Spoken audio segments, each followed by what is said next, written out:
sister started Diana, Hecate to meet the Kali in our now.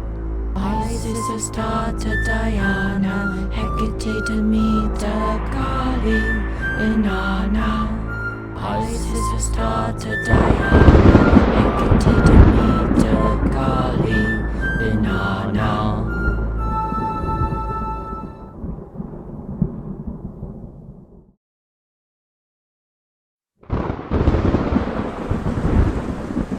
When shall we three meet again? In thunder, lightning, or in rain? When the hurly-burly's done, when the battle's lost and won. That will be ere the set of sun. Where the place? Upon the heath. There to meet with Macbeth.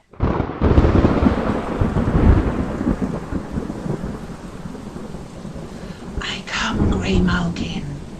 Haddock calls. Anon. Fair is foul. And foul is fair. Hover through the fog and filthy air.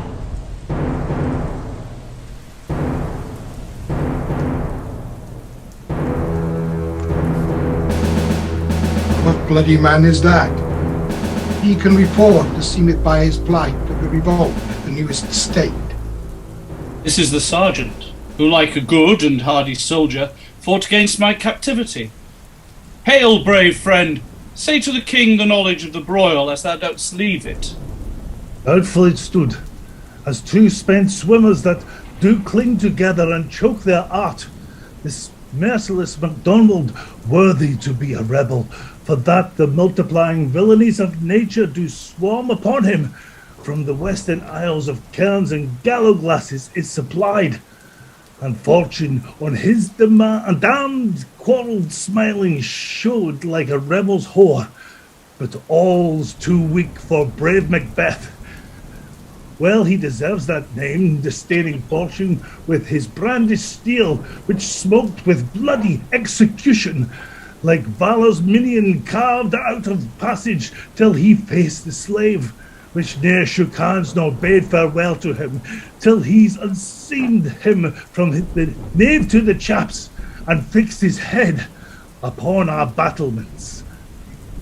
Oh, valiant cousin, worthy gentleman!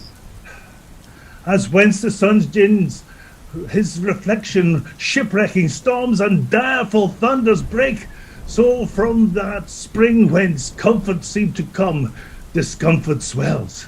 Mark, King of Scotland, mark, no sooner justice had with valor's arm compelled these skipping cairns to trust their heels, with Norwegian lords surveying vantage, with furbished arms and new supplies of men began a fresh assault. Dismayed not this our captains, Macbeth and Banquo? Yes, as sparrows eagles on the hare of the lion. If I say sooth, I must report they were as cannons overcharged with double cracks, so they doubly redoubled strokes upon the foe, except they meant to bathe in reeking wounds or memorize another Golgotha. I cannot tell, but I am faint. My gashes cry for help. So well thy words become thee as thy wounds. They smack of honour both. Get him, surgeons! Who comes here? The worthy Thane of Ross. What a haste looks through his eyes. So should he look that seems to speak things strange. God save the king. Whence camest thou, worthy Thane? From Fife, great king, where the Norwegian banners flout the sky and fan our people cold.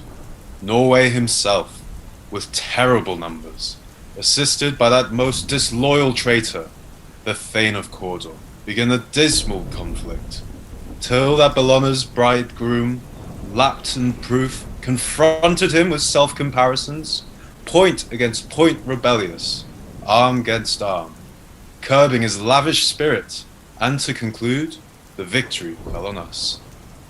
Ah, great happiness! That now Sweno, the Norway's king, craves composition, nor would we deign him burial of his men till he disbursed at St. Colm's Inch $10,000 to our general use. No more that Thane of Cawdor shall deceive our bosom interest. Go, pronounce his present death, and with his former title greet Macbeth. I'll see it done. But he hath lost, noble Macbeth hath won.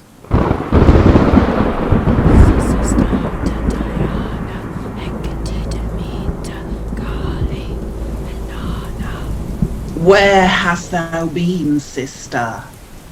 Killing swine. Sister, where thou? A sailor's wife had chestnuts in her lap, and munched and munched and munched. Give me, quoth I. Aroint thee, witch, the rump-fed Runyon cries. The husband's to Aleppo gone, master of the tiger. But in a sieve I'll thither sail, and, like a rat without a tail, I'll do, and I'll do. I'll give thee a wind. Thou art kind. And I another. I myself have all the other, and the very ports they blow, all the quarters that they know in the shipman's card. I will drain him dry as hay, and sleep shall neither night nor day hang upon his penthouse lid. He shall live a man forbid. Weary 7 nights 9 times 9 shall he dwindle, peak and pine, though his bark cannot be lost. Yet it shall be tempest tossed. Look what I have. Show me, show me. Here I have a pilot's thumb, wrecked as homeward he did come. A drum, Macbeth doth come. The weird sisters, hand in hand, posters of the sea and land.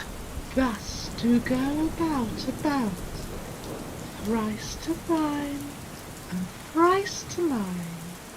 And thrice again to make up 9. Peace, the charm's wound up. So foul and fair a day I have not seen. How far is called to Forres? What are these, so withered and so wild in their attire, that look not like the inhabitants of the earth, and yet are on it? Live you, or are you aught that man may question? You seem to understand by each at once her chappy finger laying upon her skinny lips. You should be women, and yet your beards forbid me to interpret that you are so. Speak, if you can. What are you? All hail, Macbeth. Hail to thee, Thane of Glamis. All hail, Macbeth. Hail to thee, Thane of Cawdor. All hail, Macbeth. Thou shalt be king hereafter. Good sir, why do you start, and seem to fear things that do sound so fair? In the name of truth, are ye fantastical, or that indeed which outwardly ye show? My noble partner you greet with present grace and great prediction of noble having and of royal hope, that he seems rapt withal. To me speak not. If you can look into the seeds of time, and say which grain will grow and which will not, speak then to me, who neither beg nor fear your favours nor your hates. Hail. Hail. Hail. Lesser than Macbeth, and greater. Not so happy, yet much happier. Thou shalt get kings, though thou be none. So all hail, Macbeth and Banquo. Banquo and Macbeth, all hail. Stay, you imperfect speakers. Tell me more. By Signal's death, I know I am Thane of Glamis, but how of Cawdor? The Thane of Cawdor lives, a prosperous gentleman, and to be king speaks not within the prospect of belief, no more than to Cawdor. Say from whence you owe this strange intelligence, or why upon this blasted heath you stop our way with such prophetic greeting. Speak, I charge you. The earth hath bubbles, as the water has, and these are of them. Whither are they vanished? Into the air, and what seemed corporal melted as breath into the wind. Would they have stayed? Were such things here as we do speak about? Or have we eaten on the insane root that takes the reason prisoner? Your children shall be kings. You shall be king. And Thane of Cawdor too. Went it not so? 'Tis self-same tune and words. Who's here? The king hath happily received, Macbeth, the news of thy success. And when he reads thy personal venture in the rebels' fight, his wonders and his praises do contend, which should be thine or his. Silenced with that, in viewing over the rest of the selfsame day, he finds thee in the stout Norwegian ranks. Nothing afeard of what thyself didst make, strange images of death. As thick as hail came post with post, and every one did bear thy praises in his kingdom's great defence, and poured them down before him. We are sent to give thee from our royal master thanks, only to herald thee into his sight, not pay thee. And for an earnest of a greater honour he bade me, from him, call thee Thane of Cawdor, in which addition hail most worthy Thane, for it is thine. What? Can the devil speak true? The Thane of Cawdor lives. Why do you address me in borrowed robes? Who was the Thane lives yet, but under heavy judgment bears that life which he deserves to lose. Whether he was combined with those of Norway, or did line the rebel with hidden help advantage, or that with both he laboured in his country's wreck, I know not. But treason's capital, confessed and proved, have overthrown him. Glamis and Thane of Cawdor. The greatest is behind. Thanks for your pains. Do you not hope your children shall be kings, when those that gave the Thane of Cawdor to me promised no less to them? That trusted home might yet enkindle you unto the crown, besides the Thane of Cawdor. But 'tis strange, and oftentimes to win us to our harm, the instruments of darkness tells us truths, win us with honest trifles to betrays in deepest consequence. Cousins, a word, I pray you. 2 truths are told, as happy prologues to the swelling act of the imperial theme.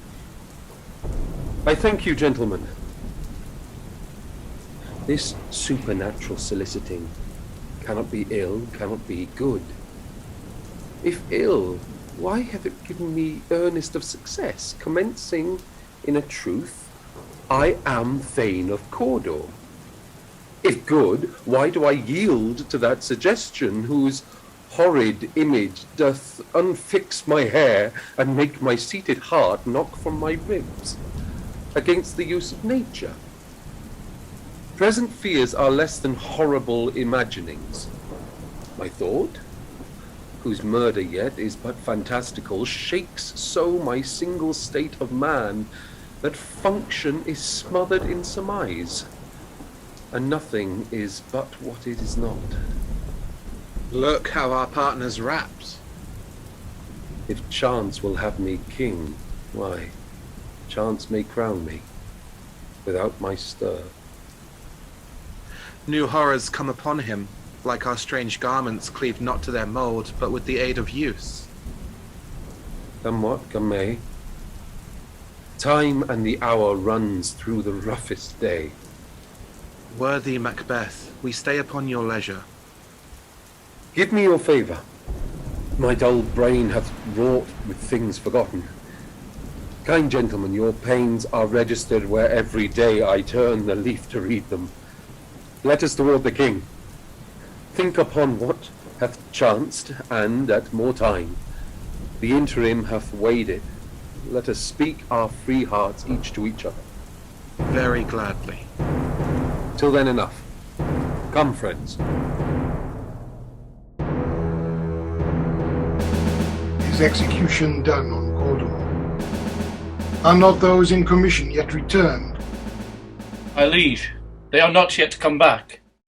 But I have spoke with the one that saw him die, who did report that very frankly he confessed his treasons, implored your highness's pardon, set forth a deep repentance. Nothing in his life became him like the leaving it.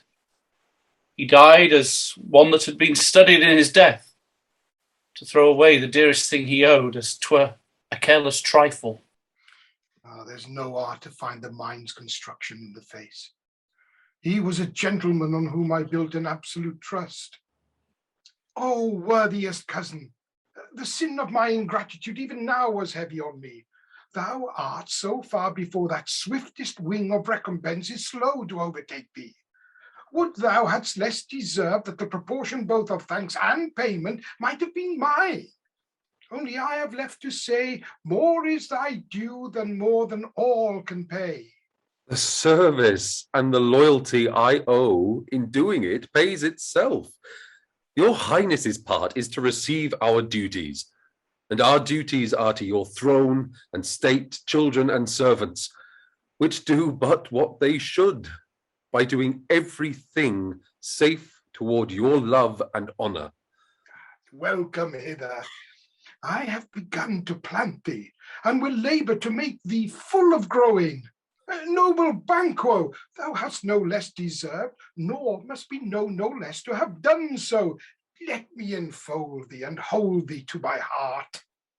There if I grow, the harvest is your own. Oh, my plenteous joys, wanton in fullness, seek to hide themselves in drops of sorrow.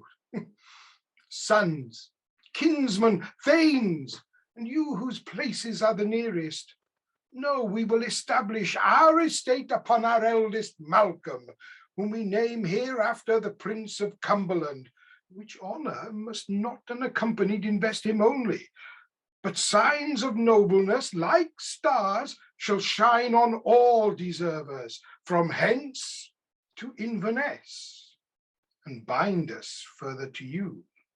The rest is labour, which is not used for you. I'll be myself the harbinger and make joyful the hearing of my wife with your approach. So humbly take my leave. My worthy Cawdor. The Prince of Cumberland. That is a step on which I must fall down or else o'erleap, for in my way it lies. Stars, hide your fires. Let not light see my black and deep desires. The eye wink at the hand, yet let that be, which the eye fears when it is done to see. True, worthy Banquo, he is full so valiant, and in his commendations I am fed. It is a banquet to me. It's after him, whose care is gone before to bid us welcome. Oh, it is a peerless kinsman.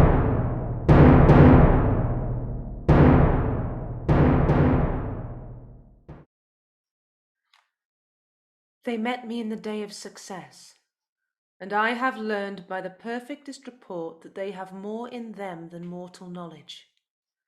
When I burned in desire to question them further, they made themselves air into which they vanished. Whilst I stood wrapped in the wonder of it, came missives from the king, who all hailed me Thane of Cawdor, by which title before these weird sisters saluted me, and referred me to the coming on of time with Hail, King that shalt be. This have I thought good to deliver thee, my dearest partner of greatness, that thou mightst not lose the dues of rejoicing by being ignorant of what greatness is promised thee. Lay it to thy heart, and farewell. Glamis thou art, and Cawdor, and shalt be what thou art promised. Yet do I fear thy nature. It is too full of the milk of human kindness to catch the nearest way. Oh, thou wouldst be great, art not without ambition, but without the illness should attend it. What thou wouldst highly, that wouldst thou holily, wouldst not play false, and yet wouldst wrongly win. Thou'st have, great Glamis, that which cries, thus thou must do if thou have it, and that which rather thou dost fear to do than wishest should be undone. Hie thee hither, that I may pour mine spirits in thine ear, and chastise with the valour of my tongue all that impedes thee from the golden round, which fate and metaphysical aid doth seem to have thee crowned withal. What is your tidings? The king comes here tonight. Thou'rt mad to say it. Is not thy master with him? Who would have informed for preparation? So please you, it is true. Our thane is coming. One of my fellows had the speed of him, who, almost dead for breath, had scarcely more than would make up his message. Give him tending. He brings great news. The raven himself is hoarse, that croaks the fatal entrance of Duncan under my battlements. Come, you spirits that tend on mortal thoughts, unsex me here and fill me from the crown to the toe-top full of direst cruelty. Make thick my blood. Stop up the access and passage to remorse, that no compunctuous visitings of nature shake my fell purpose, nor keep peace between the effect and it. Come to my woman's breasts, and take my milk for gall, you murdering ministers. Whatever in your sightless substances you wait on nature's mischief. Come, thick night, and pull thee in the dunnest smoke of hell, that my keen knife see not the wound it makes, nor heaven peep through the blanket of the dark to cry, hold, hold. Great Glamis, worthy Cawdor, greater than both by the all-hail hereafter. Thy letters have transported me beyond this ignorant present, and I feel now the future in the instant. Dearest love, Duncan comes here tonight. And when goes hence? Tomorrow, as he purposes. Oh, never shall sun that morrow see. Your face, my thane, is as a book where men may read strange matters. To beguile the time, look like the time. Bear welcome in your eye, your hand, your tongue. Look like the innocent flower, but be the serpent under't.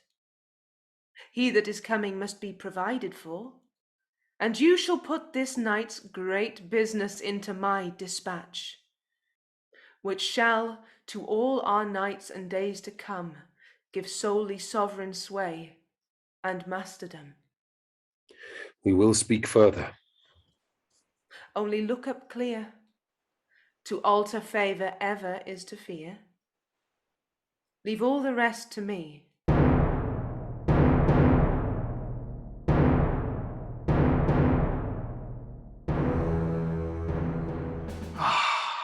This castle hath a pleasant seat. The air nimbly and sweetly recommends itself unto our gentle senses. This guest of summer, the temple-haunting martlet does approve, by his loved mansionry that the heaven's breath smells wooingly here. No jutty frieze, buttress, nor coign of vantage, But this bird hath made his pendant bed and procreant cradle, where they most breed and haunt, I have observed. The air is delicate. See, our honoured hostess. The love that follows us sometime is our trouble, which still we thank as love. Herein I teach you how you shall bid God yield us for your pains, and thank us for your trouble. All our service, in every point twice done, and then done double, were poor and single business to contend against those honours deep and broad, wherewith your majesty loads our house. For those of old, and the late dignities heaped up to them, we rest your hermits. And where's the Thane of Cawdor? We coursed him at the heels, and had a purpose to be his purveyor.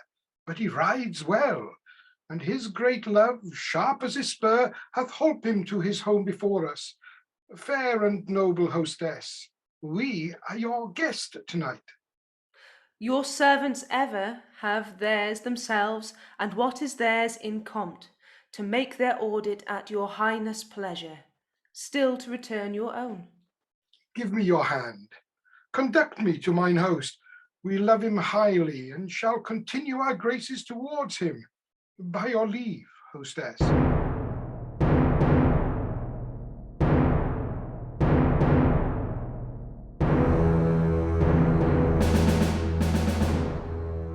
If it were done when 'tis done, and 'twere well it were done quickly. If the assassination could trammel up the consequence, and catch with his cease success, that but this blow might be the be-all and the end-all here. But here, upon this bank and shoal of time, will jump the life to come. But in these cases we still have judgment here, that we but teach bloody instruction, which, being taught, return to plague the inventor. This even-handed justice commends the ingredients of our poison chalice to our own lips. He's here in double trust. First, as I am his kinsman and his subject, strong both against the deed. Then as his host, who should against his murderer shut the door, not bear the knife myself.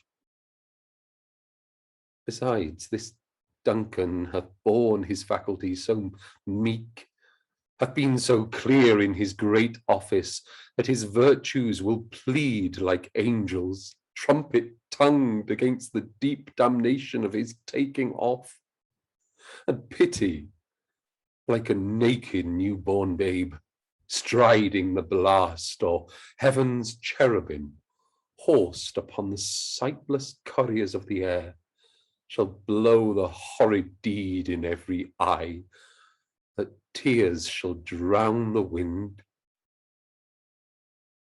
I have no spur to prick the sides of my intent, but only vaulting ambition, which o'erleaps itself and falls on the other. How now? What news? He has almost supped. Why have you left the chamber? Hath he asked for me? Know you not he has?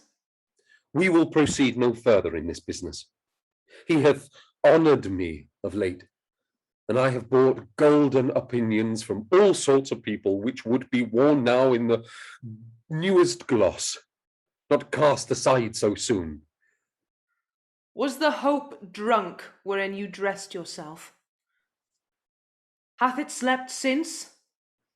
And wakes it now to look so green and pale on what it did so freely? From this time such I account thy love. Art thou afeard to be the same in thine own act and valour as thou art in desire?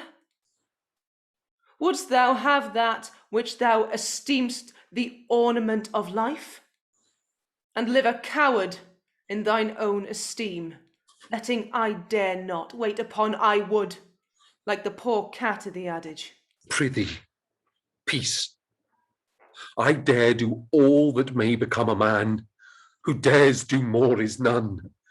What beast was't then that made you break this enterprise to me? When you durst do it, then you were a man. And to be more than what you were, you would be so much more the man. Nor time, nor place did then adhere, and that you would make both. They have made themselves, and that their fitness now does unmake you. I have given suck, and know how tender 'tis to love the babe that milks me.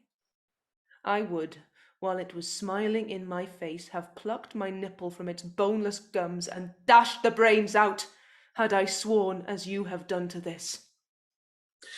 We should fail. We fail.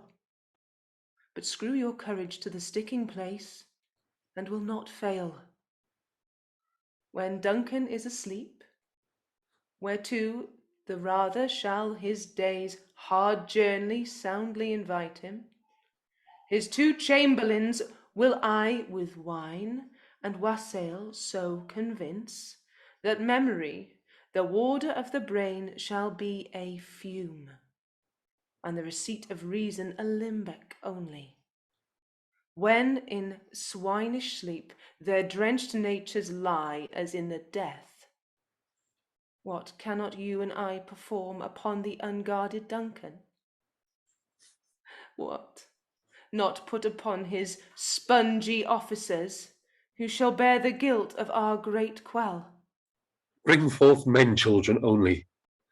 For thy undaunted metal should compose nothing but males.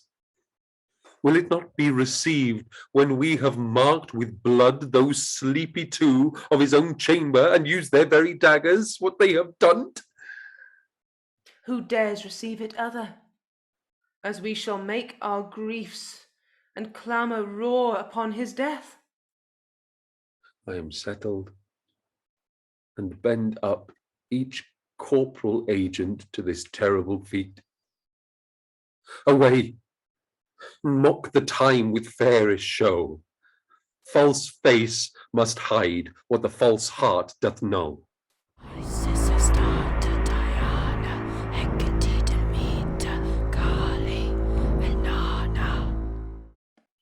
How goes the night, boy? The moon is down. I have not seen the clock. And she goes down at 12.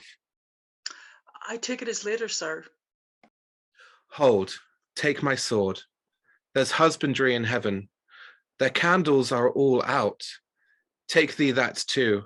A heavy summons lies like lead upon me, and yet I would not sleep. Merciful powers, restrain in me the cursed thoughts that nature gives way to in repose. Give me my sword. Who's there? A friend. What, sir, not yet at rest? The king's abed. He hath been in unusual pleasure, and sent forth great largesse to your officers.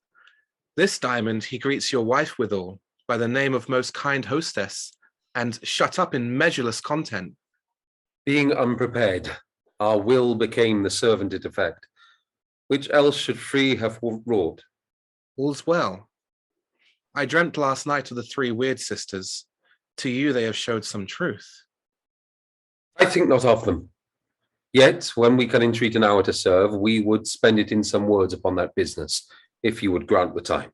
At your kindest leisure. If you shall cleave to my consent when 'tis, it shall make honour for you.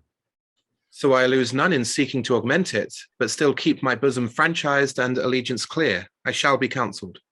Good repose a while. Thanks, sir, the like to you. Go bid thy mistress, when my drink is ready, she strike upon the bell. Get thee to bed. Is this a dagger, which I see before me? The handle toward my hand? Come, let me clutch thee. I have thee not, and yet I see thee still. Art thou not fatal vision, sensible to feeling as to sight?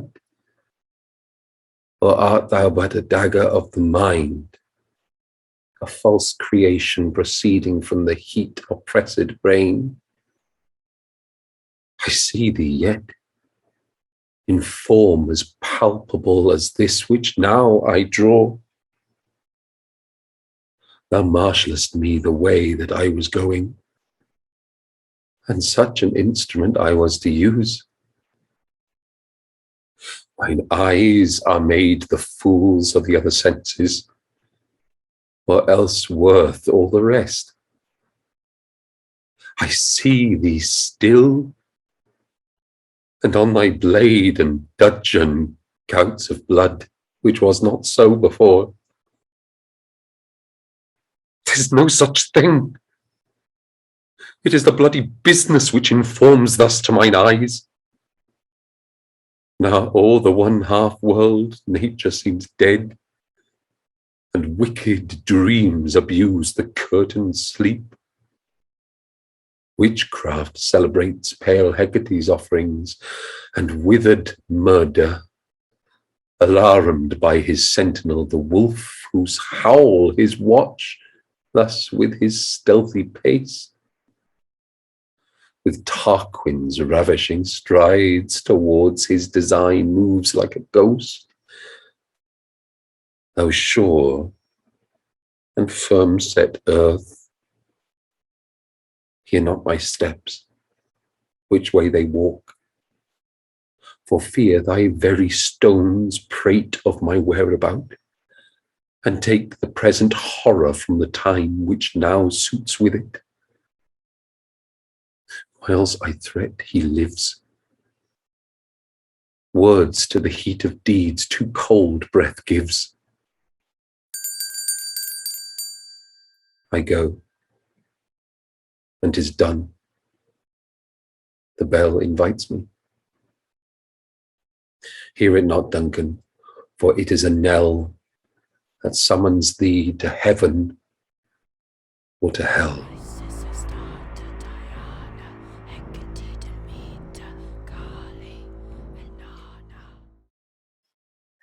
That which hath made them drunk hath made me bold. What hath quenched them hath given me fire. Hark! Peace. It was the owl that shrieked, the fatal bellman which gives the sternest good night. He is about it. The doors are open, and the surfeited grooms do mock their charge with snores. I have drugged their possets, that death and nature do contend about them, whether they live or die. Who's there? What ho! Alack, I'm afraid they have awaked, and 'tis not done. The attempt and not the deed confounds us. Hark! I laid their daggers ready. He could not miss them. Had he not resembled my father as he slept, I had done't. My husband! I have done the deed. Didst thou not hear a noise? I heard the owl scream and the crickets cry. Did not you speak? When? Now. As I descended? Aye. Hark!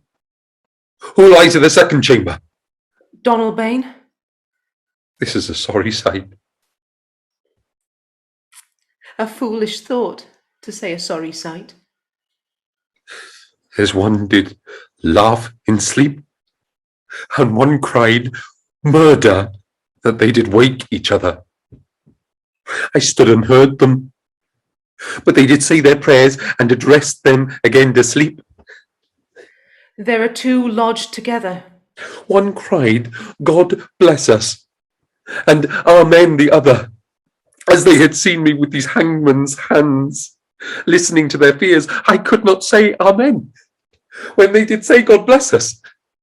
Consider it not so deeply. But wherefore could I not pronounce Amen? I had most need of blessing, and Amen stuck in my throat. These deeds must not be thought after these ways. So it will make us mad. Methought I heard a voice cry, "Sleep no more, Macbeth, does murder sleep? The innocent sleep, sleep that knits up the ravelled sleeve of care. The death of each day's life, sore labour's bath, balm of hurt minds, great nature's second cause, chief nourisher in life's feast." What do you mean? Still it cried, "Sleep no more," to all the house. Glamis had murdered sleep, and therefore Cawdor shall sleep no more. Macbeth shall sleep no more. Who was it that thus cried? Why, worthy Thane, you do unbend your noble strength to think so brain-sickly of things. Go get some water, and wash this filthy witness from your hand. Why did you bring these daggers from the place? They must lie there. Go carry them, and smear the sleepy grooms with blood. Oh, no more. I am afraid to think what I have done. Look on it again, I dare not. Infirm of purpose, give me the daggers. The sleeping and the dead are but as pictures. 'Tis the eye of childhood that fears a painted devil. If he do bleed, I'll gild the faces of the grooms withal, for it must seem their guilt. Whence is that knocking? How is with me that every noise appalls me? What hands are here? Ha! They plucked out mine eyes. With all great Neptune's ocean, wash this blood clean from my hands. No, this my hand will rather the multitudinous seas in Cardenine, making the green one red. My hands are of your colour, but I shame to wear a heart so white. I hear a knocking at the south entry. Retire we to our chamber. A little water clears us of this deed. How easy is it then? Your constancy hath left you unattended. Hark! More knocking. Get on your nightgown, lest occasion call us and show us to be watchers. Be not lost so poorly in your thoughts. To know my deed, 'twere best not know myself. Wake Duncan with thy knocking. I would thou couldst.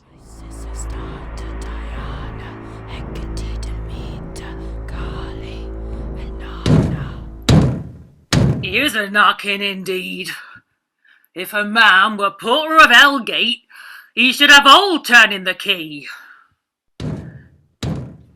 Knock, knock, knock. Who's there in the name of Beelzebub? Here's a farmer that hanged himself on the expectation of plenty. Come in time. I've napkins enow about you. Here you'll sweat for it. Knock, knock. Who's there in the other devil's name? Faith, here's an equivocator that could swear in both the scales against either scale, who committed treason enough for God's sake, yet could not equivocate to heaven. Oh, come in, equivocator. Knock, knock, knock. Who's there? Faith, here's an English tailor come hither for stealing out of a French hose. Come in, tailor. Here you may roast your goose. Knock, knock. Never but quiet. What are you? But this place is too cold for hell. I'll devil porter it no further. I had thought to have let in some of all professions that go to the primrose way to the everlasting bonfire. Anon, anon, I pray you. Remember the porter. Oh, was it so late, friend, ere you went to bed, that you do lie so late? Faith, sir, we were carousing till the second cock. And drink, sir, is a great provoker of three things. What three things does drink especially provoke? Marry, sir, nose painting, sleep, and urine. Lechery, sir, it provokes and unprovokes. It provokes the desire, but it takes away the performance. Therefore, much drink may be said to be an equivalent with lechery. It makes him, and it mars him. It sets on him, and it takes him off. It persuades him, and disheartens him. Makes him stand to and not stand to. In conclusion, equivocates him in a sleep, and giving him the lie, leaves him. I believe drink gave thee the lie last night. That it did, sir, in the very throat on me. But I requited him for his lie, and I think being too strong for him, though he took up my leg sometime, yet I made a shift to cast him. Is thy master stirring? I'm knocking hath awaked him. Here he comes. Good morrow, noble sir. Good morrow, both. Is the king stirring, worthy Thane? Not yet. He did command me to call timely on him. I have almost slipped the hour. I'll bring you to him. I know this is a joyful trouble to you, but yet 'tis one. The labour we delight in physics pain. This is the door. I'll make so bold to call, for 'tis my limited service.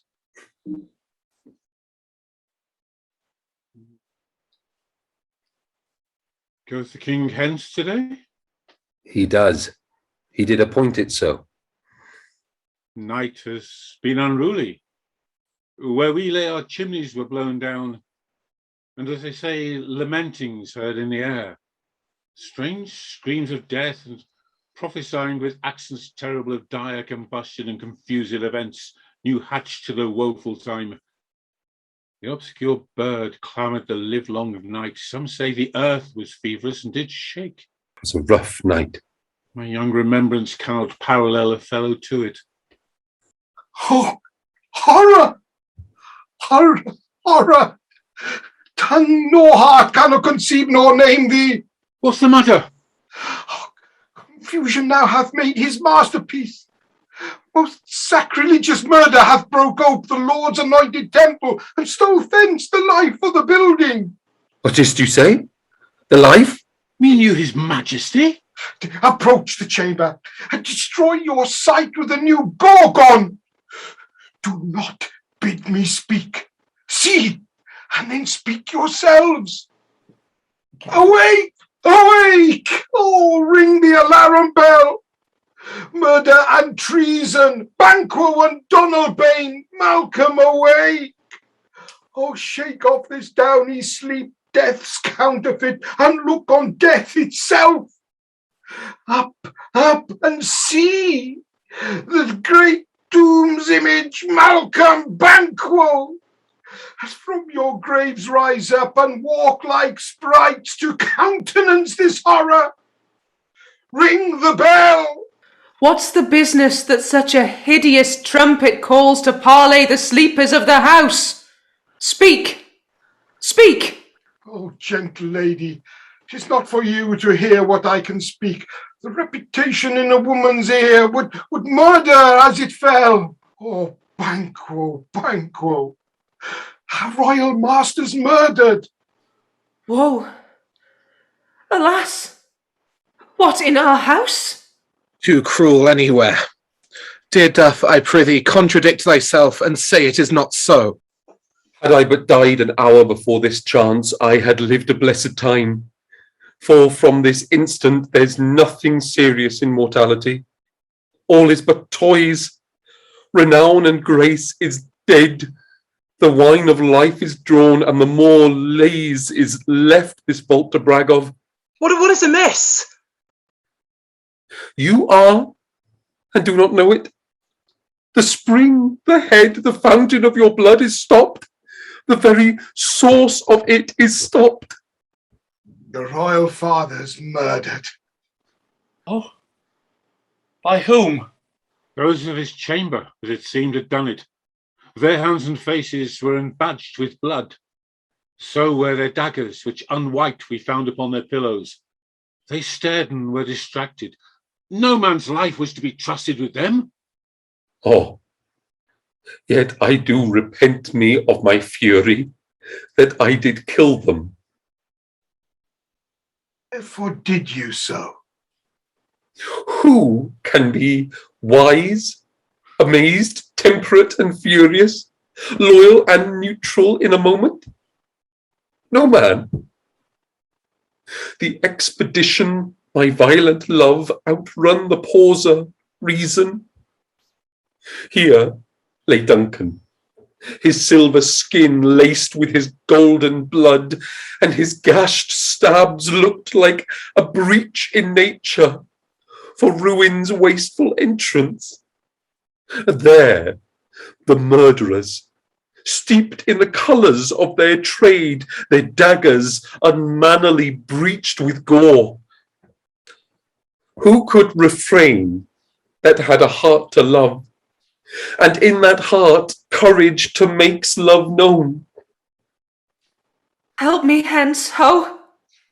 Look to the lady. Why do we hold our tongues, that most may claim this argument for ours? What would be spoken here, where our fate, hid in an ogre hole, may rush and then seize us? Let away. Our tears are not yet brewed. Nor our strong sorrow upon the foot of motion. Look to the lady. And when we have our naked frailties hid that suffer in exposure, let us meet and question this most bloody piece of work to know it further. Fears and scruples shake us. In the great hand of God I stand, and thence against the undivulged pretense I fight of treasonous malice. And so do I. So all. Let's briefly put on manly readiness, and meet in the hall together. Well contented. What will you do? Let's not consort with them. To show an unfelt sorrow is an office which the false man does easy. I'll to England. To Ireland I.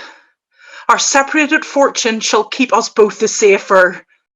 Where we are, there's daggers in men's smiles. The nearer in blood, the nearer bloody.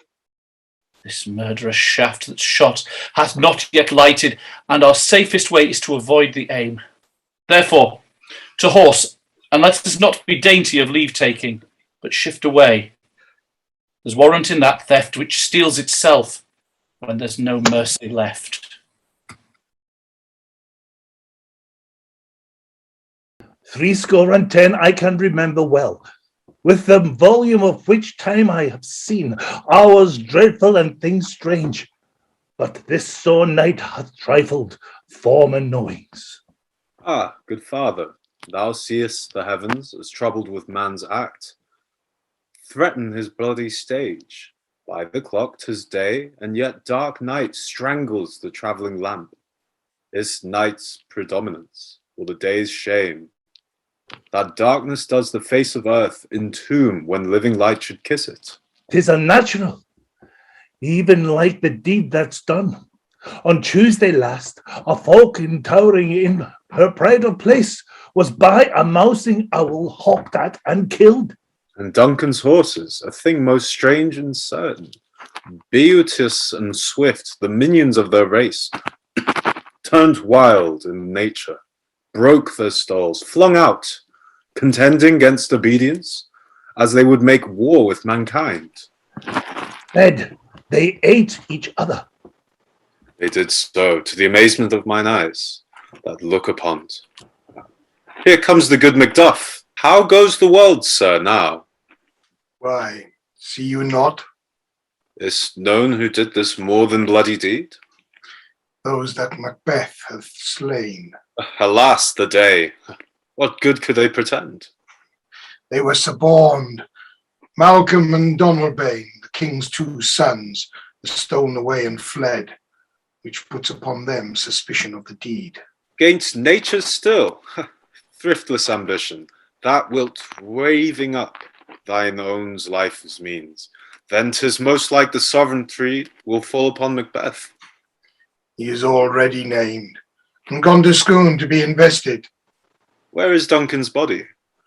Carried to Colmakill, the sacred storehouse of his predecessors and guardian of their bones. Will you to Scone? No, cousin, I'll to Fife. Well, I will thither. Well, may you see those things well done there. Adieu, lest their old robes sit easier than our new. Farewell, father. God's benison go with you, and with those that would make good of bad, and friends of foes.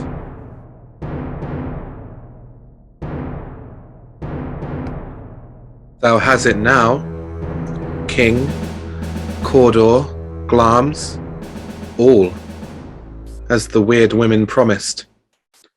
And I fear thou playedst most foully for it. Yet it was said it should not stand in thy posterity, but that myself should be the root and father of many kings. If there come truth from them, as upon thee, Macbeth, their speeches shine, why by the verities on thee made good may they not be my oracles as well, and set me up in hope? But hush, no more. Here's our chief guest. If he had been forgotten, it had been as a gap in our great feast, and all thing unbecoming. Tonight we hold a solemn supper, sir, and I'll request your presence. Let your highness command upon me, to the which my duties are with a most indissoluble tie, for ever knit. Ride you this afternoon? Aye, my good lord. We should have else desired your good advice, which still hath been both grave and prosperous in this day's council, but we'll take tomorrow. Is't far you ride? As far, my lord, as will fill up the time twixt this and supper. Go not my horse the better, I must become a borrower of the night for a dark hour or twain. Fail not our feast. My lord, I will not. We hear our bloody cousins are bestowed in England and Ireland, not confessing their cruel parricide, filling their hearers with strange invention. But of that tomorrow, when therewithal we shall have cause of state craving us jointly. Hie you to horse. Adieu, till you return at night. Goes Fleance with you? Aye, my good lord, our time does call upon's. I wish your horses swift and sure of foot, and so I do commend you to their backs. Farewell. Let every man be master of his time. Till 7 at night, to make society the sweeter welcome, we will keep ourself till supper time alone. While then, God be with you. Sirrah, a word with you. Attend those men our pleasure. They are, my lord, without the palace gate. Bring them before us.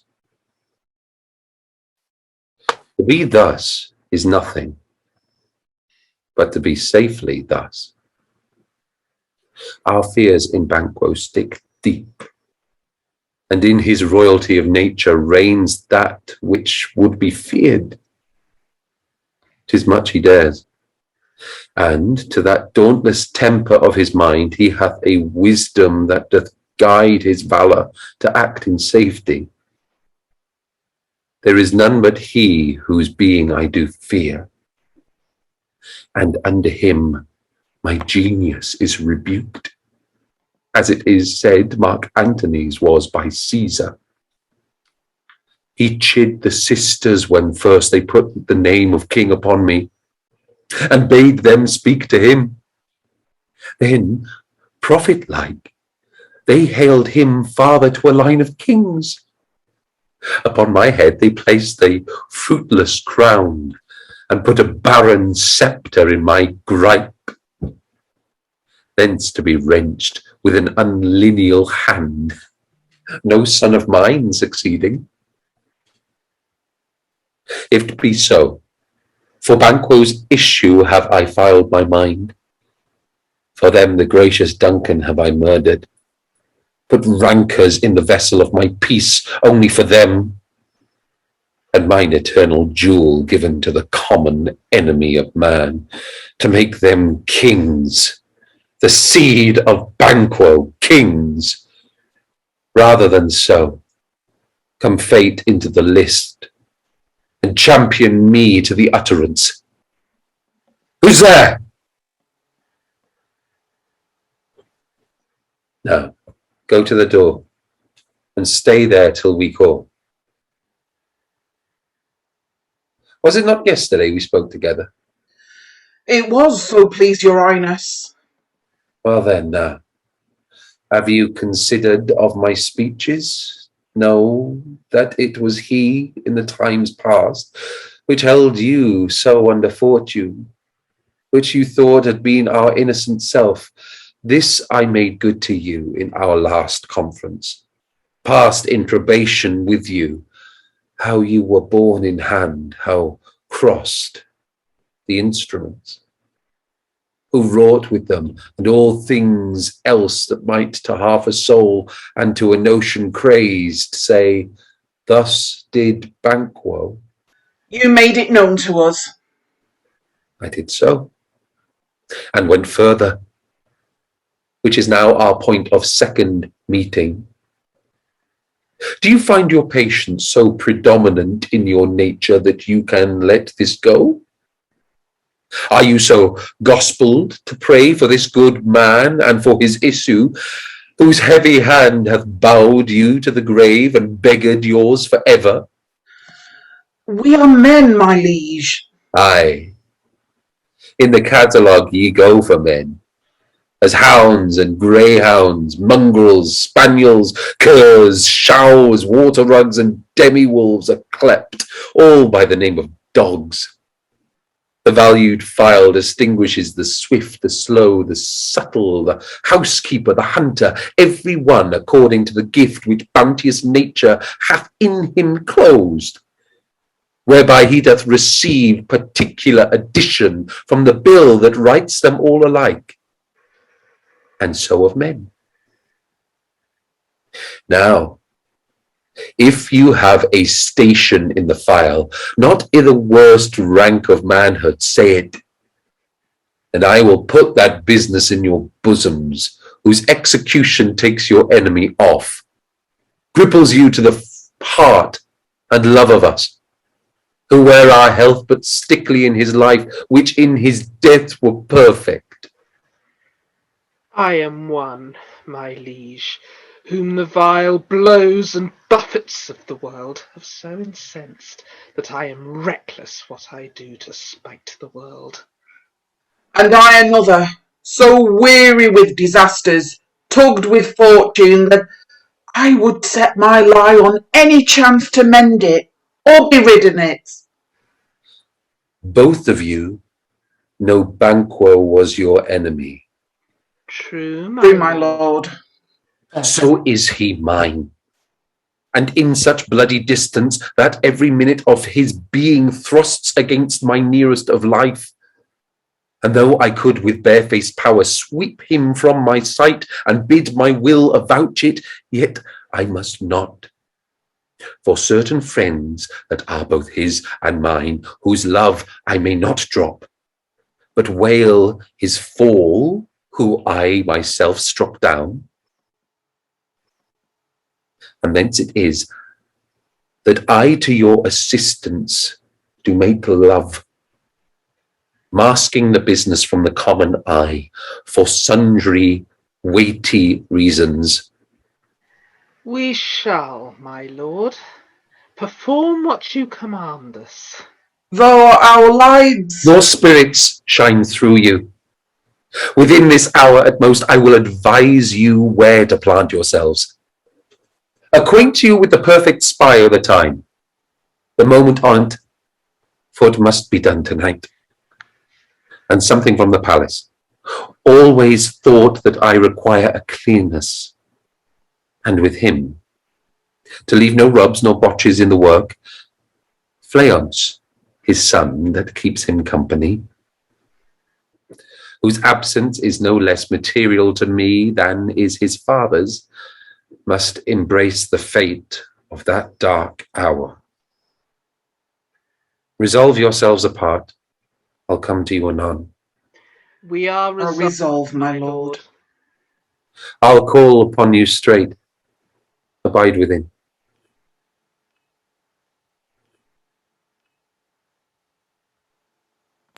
It is concluded. Banquo thy soul's flight, if it find heaven, must find it out tonight.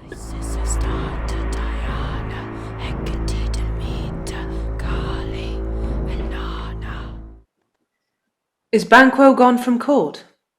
Aye, madam, but returns again tonight.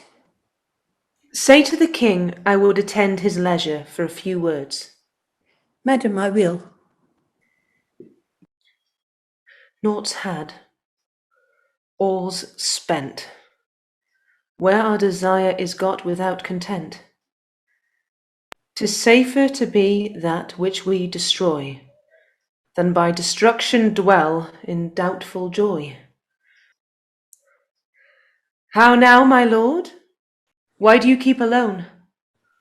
Of sorriest fancies your companions making, using those thoughts which should indeed have died, with them they think on. Things without all remedy should be without regard. What's done is done. Ye have scorched the snake, not killed. She'll close and be herself, whilst our poor malice remains in danger of her former tooth. But let the frame of things disjoint, both the worlds suffer. Ere we will eat our meal in fear, and sleep in the affliction of these terrible dreams that shake us nightly. Better be with the dead, whom we, to gain our peace, have sent to peace, than on the torture of the mind to lie in restless ecstasy. Duncan is in his grave. After life's fitful fever, he sleeps well. Treason has done his worst. Nor steel, nor poison, malice domestic, foreign levy, nothing can touch him further. Come on. Gentle, my lord, sleek o'er your rugged looks. Be bright and jovial among your guests tonight. So shall I, love, and so I pray be you. Let your remembrance apply to Banquo. Present him eminence both with eye and tongue, and safe the while that we must lave our honours in these flattering streams, and make our faces vizards to our hearts, disguising what they are. You must leave this. Oh, full of scorpions is my mind, dear wife. Thou knowest that Banquo and his Fleance live. But in them nature's copies not etern. There's comfort yet. They are assailable. Then be thou jocund.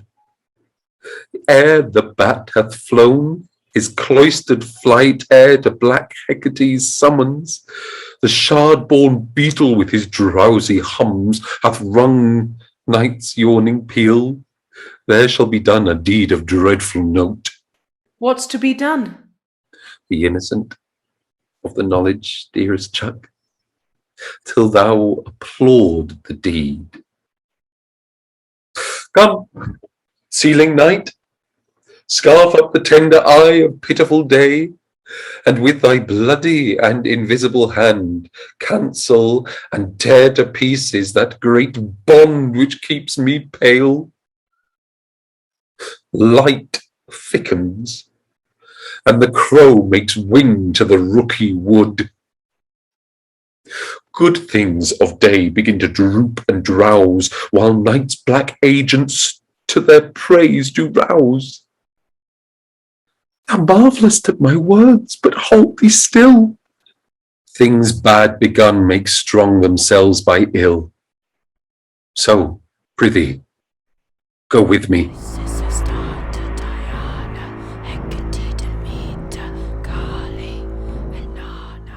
Well, who did bid thee join with us? Macbeth. He needs not our mistrust, since he delivers our offices and what we have to do to the direction just. Then stand with us. The west yet glimmers with some streaks of day. Now spurs the lated traveller apace to gain the timely inn, and near approaches the subject of our watch. Hark, I hear horses. Give us a light there, ho! Then 'tis he. The rest that are within the note of expectation are already in the court. His horses go about. Almost a mile, but he does usually, so all men do, from hence to the palace gate, make it their walk. A light! A light! 'Tis he. Stand to it. It'll be a rain tonight. Let it come down! Oh, treachery! Fly, good Fleance, fly! Fly, fly! Thou mayst revenge. Oh, slave! Who did strike out the light? Was not the way? There's but one down, the sun is fled. We have lost best half of our affair. Well, let's away and say how much is done.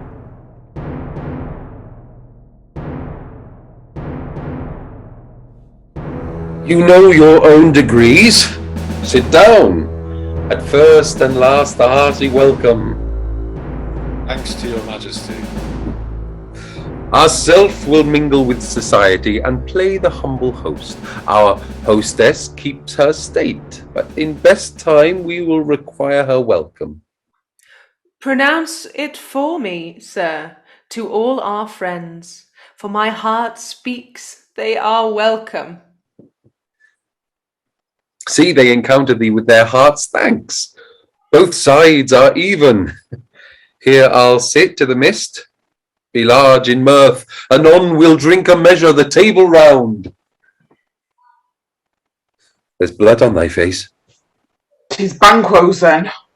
'Tis better thee without than he within. Is he dispatched? My lord, his throat is cut. That I did for him. Thou art the best o' the cut-throats. It is good that did the like for Fleance, if thou did it. Thou art the nonpareil. Most royal sir, Fleance escaped.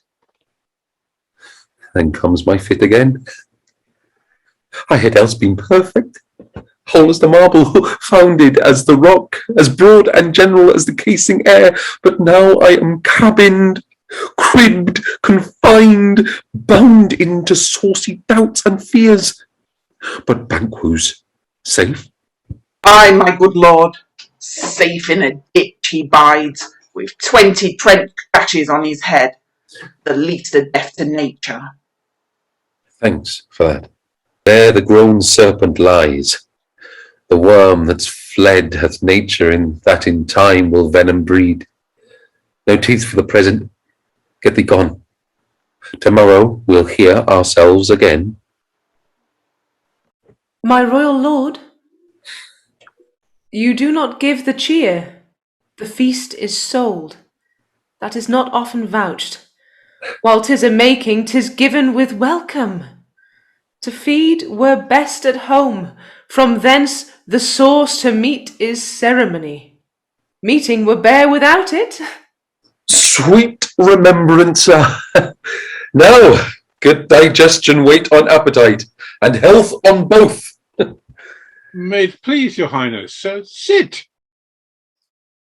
Here had we now our country's honour roofed, were the graced person of our Banquo present. Who may I rather challenge for unkindness than pity for mischance? His absence, sir, lays blame upon this promise. Please it your highness to grace us with your royal company. The table's full. Here is a place reserved, sir. Where? Here, my good lord. What is that moves your highness? Which of you has done this? What, my good lord? My good lord. Thou canst not say I did it. Never shake thy gory locks at me. Gentlemen, rise. His highness is not well. Sit, worthy friends. My lord is often thus, and hath been from his youth. Pray you, keep seat. The fit is momentary. Upon a thought he will again be well. If much you note him, you shall offend him, and extend his passion. Feed, and regard him not. Are you a man? Aye, and a bold one, that dare look on that which might appall the devil. Oh, proper stuff. This is the very painting of your fear. This is the air-drawn dagger which you said led you to Duncan.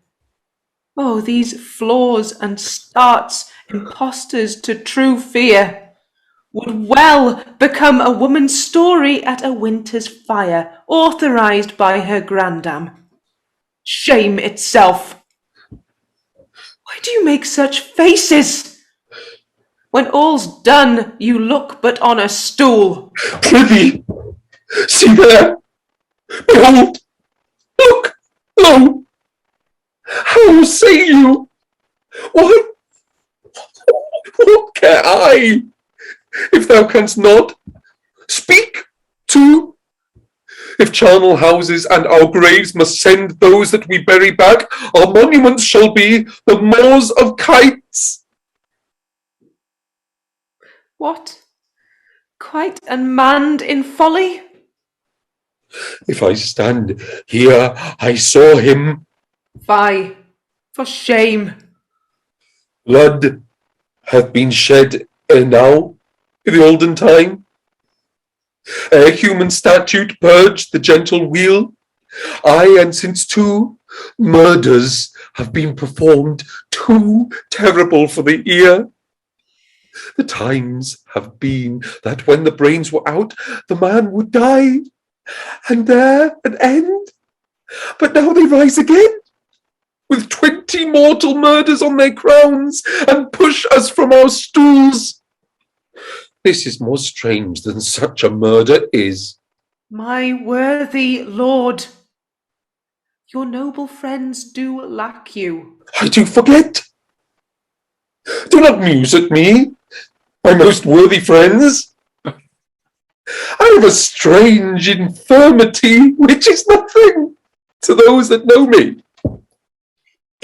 Come, love and health to all. Then I'll sit down. Give me some wine. Fill full. I'll drink to the general joy of the whole table, and to our dear friend, Banquo, whom we miss. Would he were here. To all, and him we thirst, and all to all. Our duties and the pledge. What? And quit my sight! Let the earth hide thee, thy bones are marrowless, thy blood is cold. Thou hast no speculation in those eyes which thou dost glare with. Think of this, good peers, but as a thing of custom. 'Tis no other, only it spoils the pleasure of the time. What man dare? I dare. Approach thou like the rugged Russian bear, the armed rhinoceros, or the Hyrcan tiger. Take any shape but that, and my firm nerves shall never tremble or be alive again. And dare me to the desert with my sword, if trembling I inhabit, then protest me the baby of a girl. Hence, horrible shadow! Unreal mockery, hence! Why so, being gone?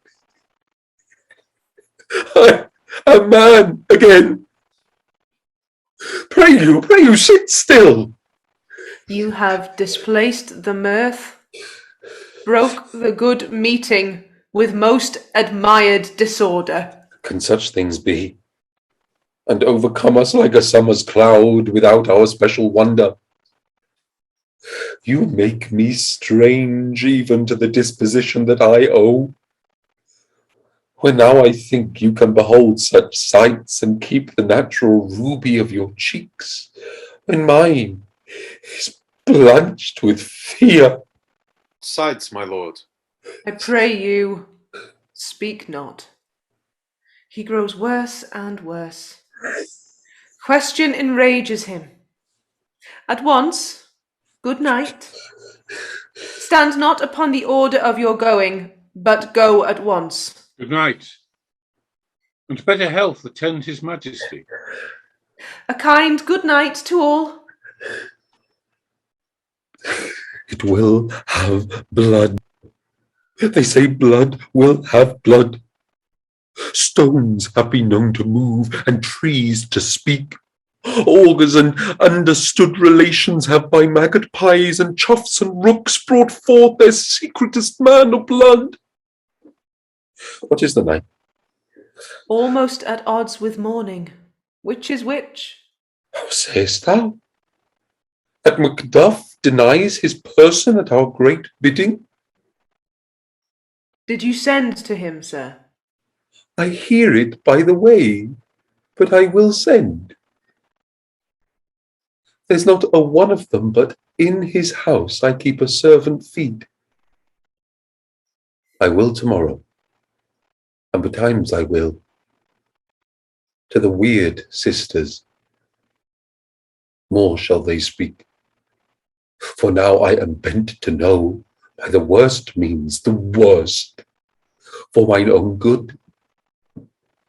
All causes shall give way.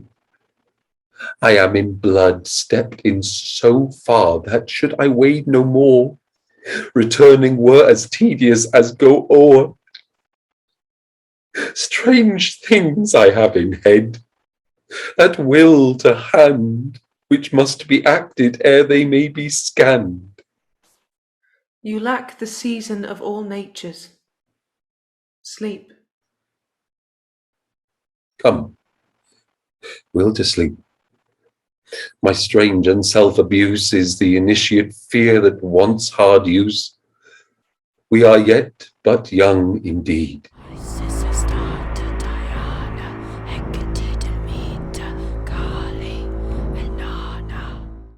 Why, how now, Hecate?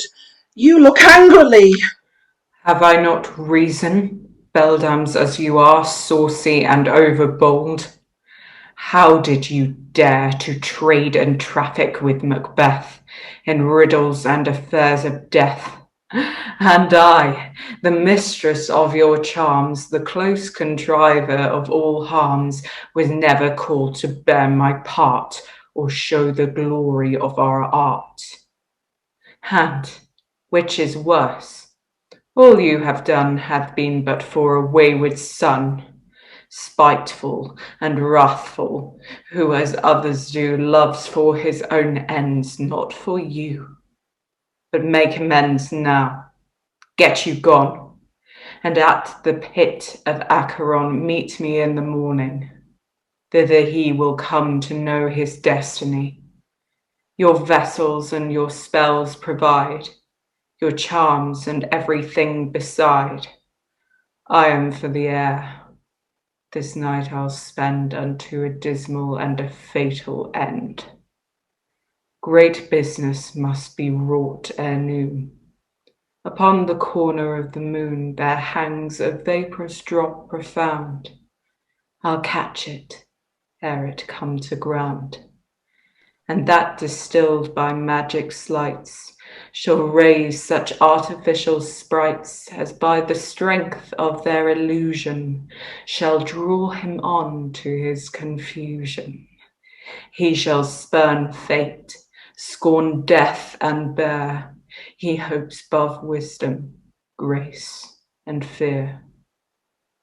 And you all know, Security is mortal's chiefest enemy. Hark! I am called.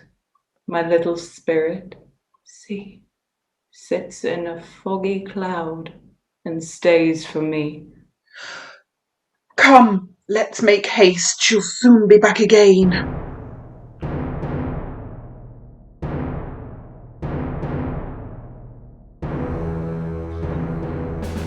My former speeches have but hit your thoughts, which can interpret further. Only I say, things have been strangely born. The gracious Duncan was pitied of Macbeth. Marry, he was dead. And the right valiant Banquo walked too late, whom, you may say, if it please you, Flayance killed, for Flayance fled. Men must not walk too late. Who cannot want the thought how monstrous it was for Malcolm and for Donalbain to kill their gracious father? Damned fact! How it did grieve Macbeth! Did he not straight in pious rage the two delinquents tear that were the slaves of drink and thralls of sleep? Was that not nobly done? Aye, and wisely too, for 'twould have angered any heart alive to hear the men deny it. So that I say, he has borne all things well. And I do think that had he Duncan's son under his key, and, please heaven, he shall not, they should find what 'twere to kill a father. So should Flayance. But peace, for from broad words and cause he failed his presence at the tyrant's feast. I hear Macduff lives in disgrace. Sir, can you tell me where he bestows himself? The son of Duncan, from whom this tyrant holds the due of birth, lives in the English court, and is received of the most pious Edward with such grace that the malevolence of fortune nothing takes from his high respect. Can you just start from the son of Duncan again, please? Sure. The son of Duncan, from whom this tyrant holds the due of birth, lives at the... Sorry, I gotta start again. The son of Duncan, from whom this tyrant holds the due of birth, lives in the English court, and is received of the most pious Edward with such grace that the malevolence of fortune nothing takes from his high respect. Thither Macduff is gone to pray the holy king upon his aid to wake Northumberland and warlike Seward, that by the help of these and him above to ratify the work, we may again give to our tables meat, sleep to our nights, free from our feasts and banquets bloody knives, do faithful homage and receive free honours, all which we pine for now. And this report hath so exasperated the king that he prepares for some attempt of war. Sent he to Macduff? He did, and with an absolute "Sir, not I," the cloudy messenger turns me his back, and hums as who should say, "You'll rue the time that clogs me with this answer." And that well might advise him to a caution to hold what distance his wisdom can provide. Some holy angel fly to the court of England and unfold his message ere he come, that a swift blessing may soon return to this our suffering country under a hand accursed. I'll send my prayers with him.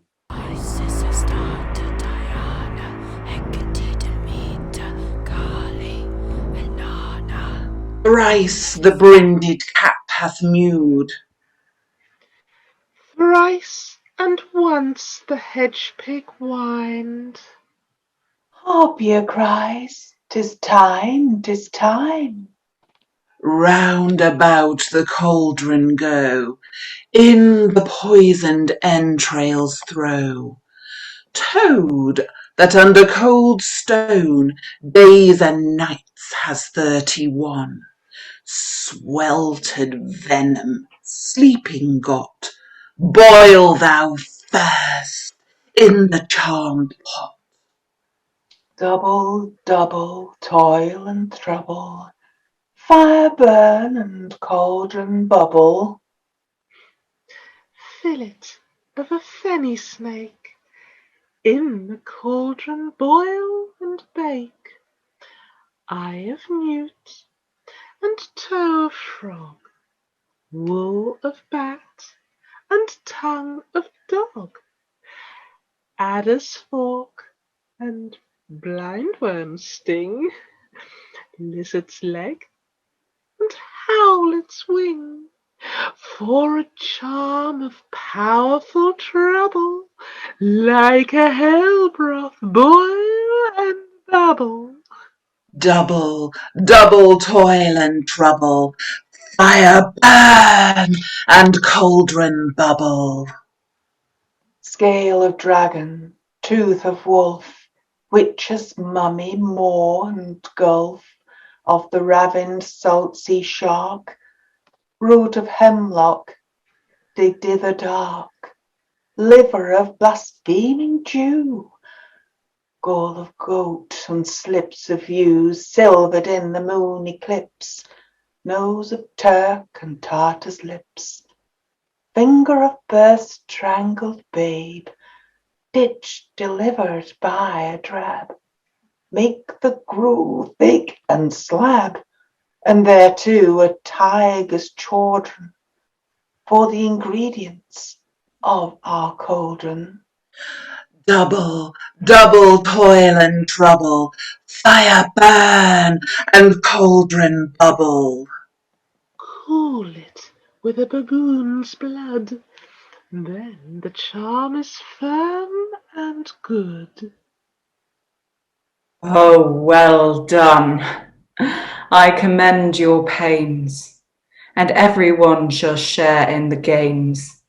And now about the cauldron sing, like elves and fairies in a ring, enchanting all that you put in. Oh, thy pricking of my thumbs, something wicked this way comes. Open locks, whoever knocks.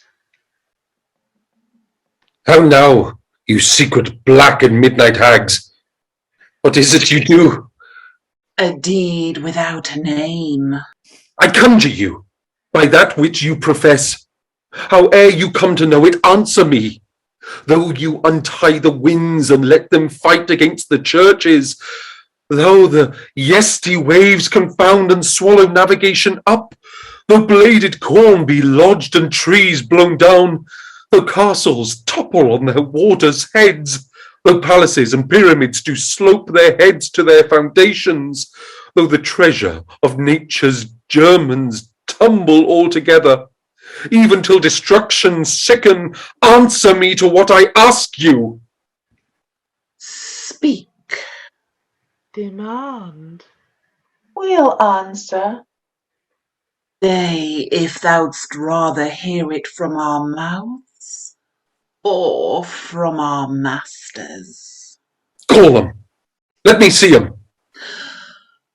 Pour in sow's blood that hath eaten her 9 farrow, grease that's sweaten from the murderer's gibbet, throw into the flame. High or low, thyself and office deftly show. Tell me, thou unknown power. He knows thy thought. Hear his speech. Say thou naught. Macbeth, Macbeth, Macbeth. Beware Macduff. Beware the Thane of Fife. Dismiss me. Enough. Whate'er thou art, for thy good caution thanks. Thou hast harped my fear aright. But one word more.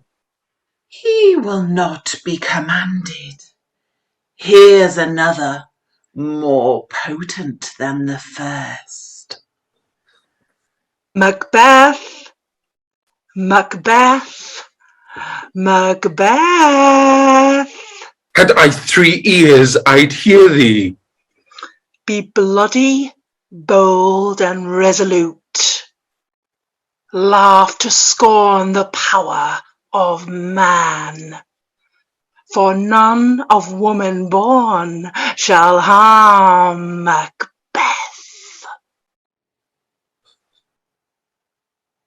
Then live, Macduff. What need I fear of thee?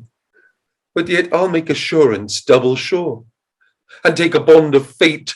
Thou shalt not live, that I may tell pale-hearted fear it lies, and sleep in spite of thunder. What is this that rises like the issue of a king, and wears upon his baby brow the round and top of sovereignty? Listen, but speak not to it. Be lion-mettled, proud, and take no care who chafes, who frets, or where conspirers are. Macbeth shall never vanquished be, until great Birnam wood to high Dunsinane hill shall come against him. That will never be. Who can impress the forest, bid the tree unfix his earthbound root? Sweet bodements, good rebellion's head, rise never till the wood of Birnam rise, and our high-placed Macbeth shall live the lease of nature, pay his breath to time and mortal custom. Yet my heart throbs to know one thing. Tell me, if your art can tell so much, shall Banquo's issue ever reign in this kingdom? Seek to know no more. I will be satisfied. Deny me this, and an eternal curse fall on you. Let me know. Why sinks that cauldron? What noise is this? Show. Show. Show. Show his eyes. And grieve his heart. Come, like shadows, so depart. Thou art too like the spirit of Banquo. Down! Thy crown does sear mine eyeballs, and thy hair, thou other gold-bound brow, is like the first, a third is like the former, filthy hags. Why do you show me this? A fourth, start, eyes, what? Will the line stretch out to the crack of doom? Another, yet. A seventh, I'll see no more. And yet the eighth appears, who bears a glass which shows me many more. And some I see that twofold balls and treble sceptres carry. Horrible sight! Now I see 'tis true. For the blood-bolted Banquo smiles upon me, and points at them for his. What, is this so? Aye, sir, all this is so. But why stands Macbeth thus amazedly? Come, sisters, cheer we up his sprites, and show the best of our delights. I'll charm the air to give a sound, while you perform your antic round, that this great king may kindly say, our duties did his welcome pay. Where are they? Gone? Let this pernicious hour stand accursed in the calendar. Come in, without there. What's your grace's will? Saw you the weird sisters? No, my lord. Came they not by you? No, indeed, my lord. Infected be the air whereon they ride, and damned all those that trust them. I did hear the galloping of horse. Who was it came by? 'Tis 2 or 3, my lord, which bring you word Macduff is fled to England. Fled to England! Aye, my good lord. Time, thou anticipatest my dread exploits. The flighty purpose never is o'ertook, unless the deed go with it. From this moment, the very firstlings of my heart shall be the firstlings of my hand, and even now, to crown my thoughts with acts, be it thought and done. The castle of Macduff I will surprise. Seize upon Fife. Give to the edge of the sword his wife, his babes, and all unfortunate souls that trace him in his line. No boasting like a fool. This deed I'll do before this purpose cool. But no more sights. Where are these gentlemen? Come, bring me where they are.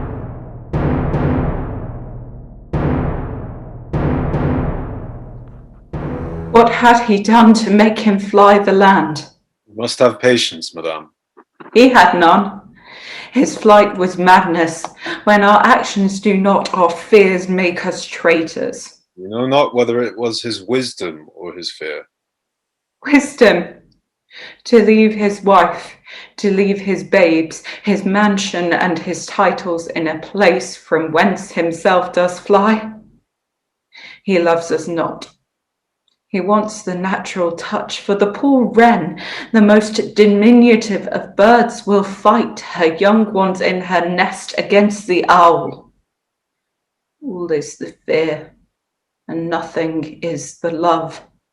As little is the wisdom where the flight so runs against all reason.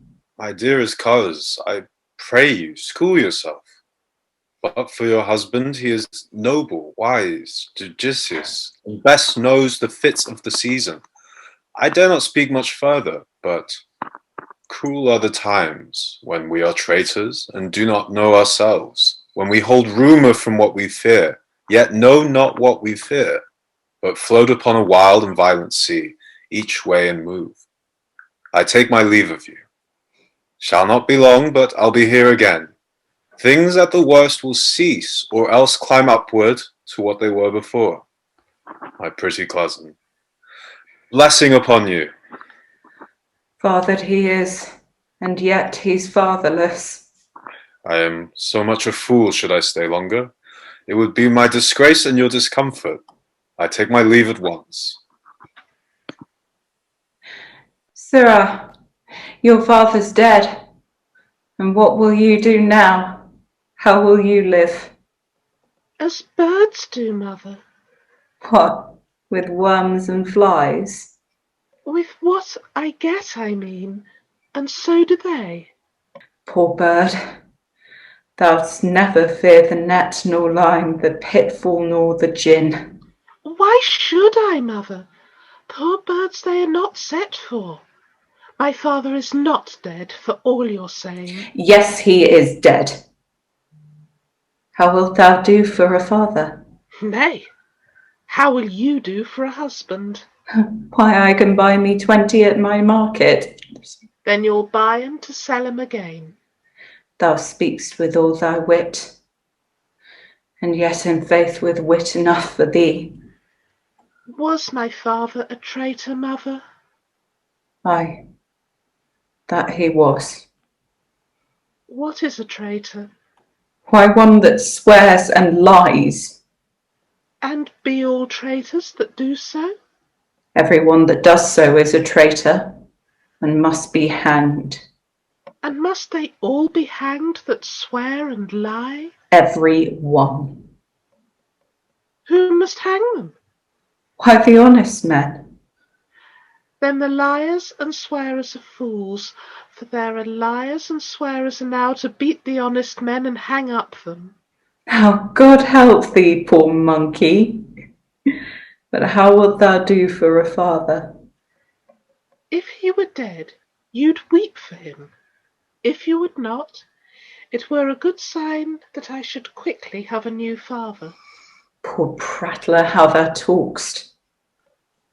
Bless you, fair dame. I am not to you known, though in your state of honour I am perfect. I doubt some danger does approach you nearly.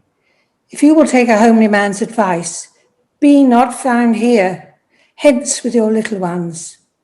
To fright you thus, methinks I am too savage, to do worse to you a fell cruelty, which is too nigh your person. Heaven preserve you! I dare abide no longer. Whither should I fly? I have done no harm. But I remember now I am in this earthly world, where to do harm is often laudable, to do good sometime accounted dangerous folly. Why then, alas, do I put up that womanly defence to say I have done no harm? What are these faces? Where is your husband? I hope in no place so unsanctified where such as thou mayst find him. He's a traitor. Thou liest, thou shaghead villain. What, you egg? Young fry of treachery! He has killed me, mother. Run away, I pray you. Mother!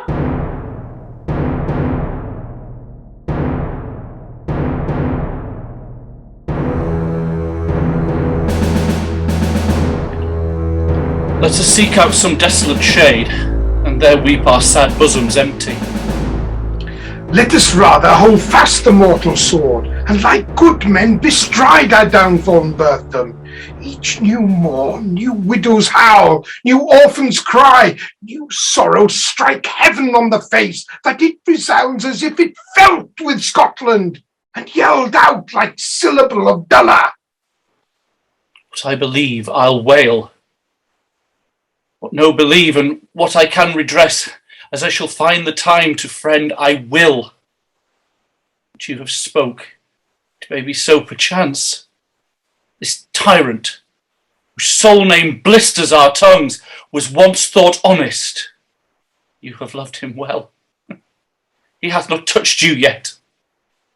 I am young, but something you may deserve of him through me, and wisdom to offer up a weak, poor, innocent lamb to appease an angry God. I am not treacherous. But Macbeth is. Good and virtuous nature may recoil in an imperial charge, but I shall crave your pardon. That which you are my thoughts cannot transpose. Angels are bright still, though the brightest fell. Though all things foul would wear the brows of grace, yet grace must still look so. I have lost my hopes. Perchance even there where I did find my doubts, why in that rawness left you wife and child? Those precious motives, those strong knots of love, without leave taking.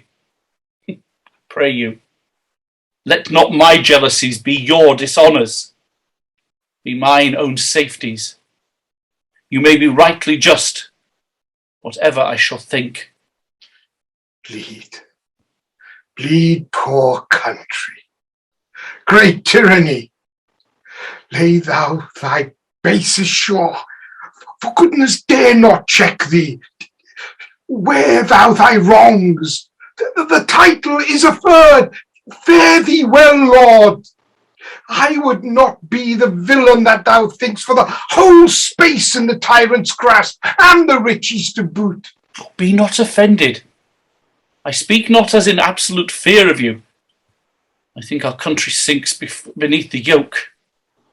It weeps, bleeds, and each new day a gash is added to her wounds. I think withal there would be hands uplifted in my right, and here from gracious England have I offer of goodly thousands. For all this, when I shall tread upon the tyrant's head, or wear it upon my sword, yet my poor country shall have more vices than it had before, more suffer, and more sundry ways than ever by him that shall succeed. Oh, what should he be? It is myself I mean, in whom I know all the particulars of vice so grafted that, when they shall be opened, black Macbeth will seem as pure as snow, and the poor state esteem him as a lamb, being compared with my confineless charms.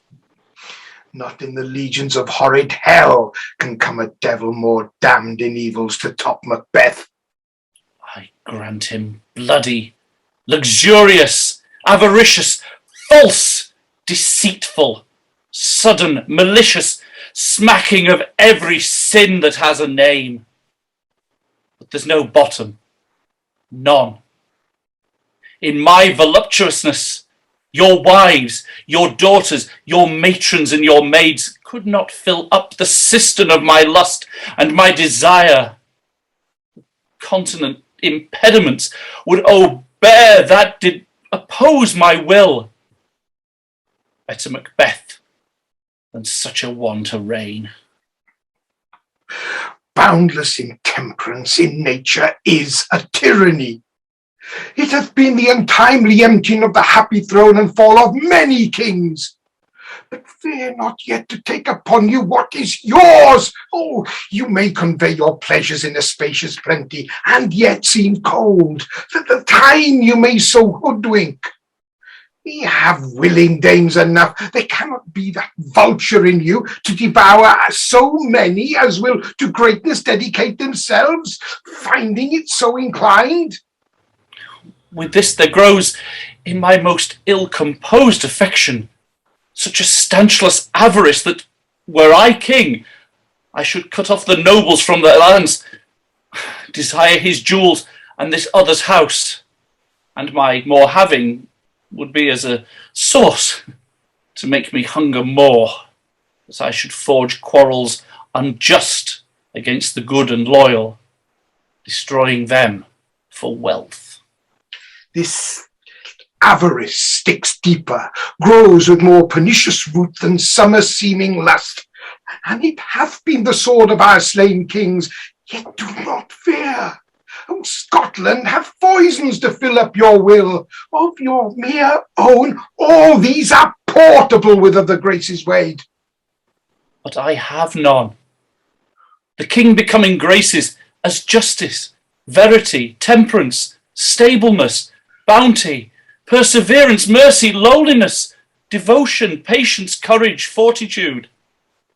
I have no relish of them, but abound in the division of each several crime, acting its many ways. Nay, had I power, I should pour the sweet milk of concord into hell, uproar the universal peace, confound all unity on earth. Oh, Scotland, Scotland. If such a one be fit to govern, speak. I am as I have spoken. Fit to govern? Nah, not to live. Oh, nation miserable, with an untitled tyrant bloody sceptred. Oh, when shalt thou see thy wholesome days again? Since at the truest issue of thy throne by his own interdiction stands accursed, and does blaspheme his breed. Thy royal father was the most sainted king. The queen that bore thee, oftener on her knees than on her feet, died every day she lived. Fare thee well. These evils thou repeatst upon thyself have banished me from Scotland. Oh, my breast, thy hope ends here. Macduff, this noble passion, child of integrity, hath from my soul wiped the black scruples, reconciled my thoughts to thy good truth and honour. Devilish Macbeth, by many of these trains hath sought to win me into his power, and modest wisdom plucks me from over-credulous haste.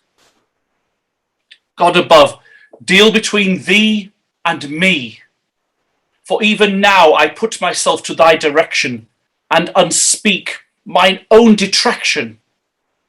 Here abjure the taints and blames I laid upon myself. Strangers to my nature, I am yet unknown to woman, never was forsworn, scarcely have coveted what was mine own. No time broke my faith, would not betray the devil to his fellow, and delight no less in truth than life. My first false speaking was this upon myself. What I am truly is thine, and my poor country's to command. Whither indeed? before thy here approach. Old Seward, with 10,000 warlike men already at a point, was setting forth. Now, we'll together, and the chance of goodness be like our warranted quarrel. Why are you silent?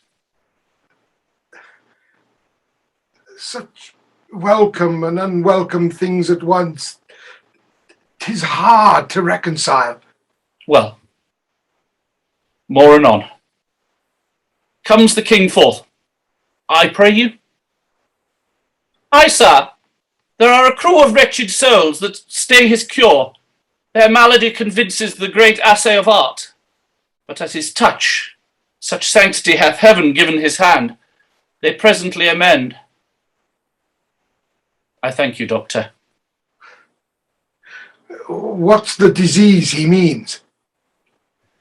'Tis called the evil, a most miraculous work in this good king, which often, since my here remain in England, I have seen him do.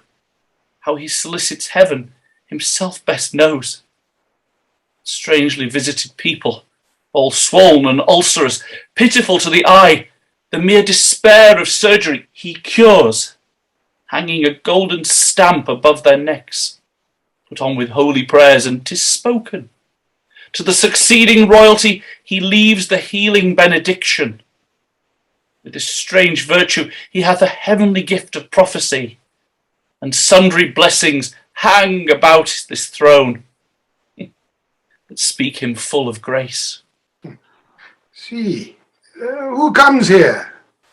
My countryman, but yet I know him not.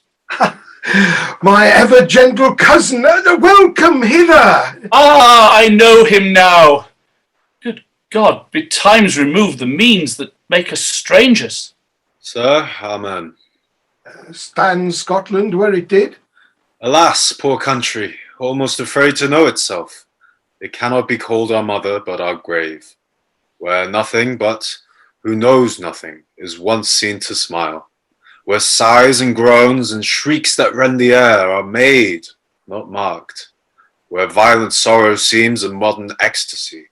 The dead man's knell is there scarce asked for who, and good men's lives expire before the flowers in their caps, dying or ere they sicken. Oh, relation too nice and yet too true. What's the newest grief? That of an hour's age doth hiss the speaker. Each minute teems a new one. How does my wife? Why, well. And all my children? Well, too. The tyrant has not battered at their peace. No, they were well at peace when I did leave them. But not a niggard of your speech. How ghost?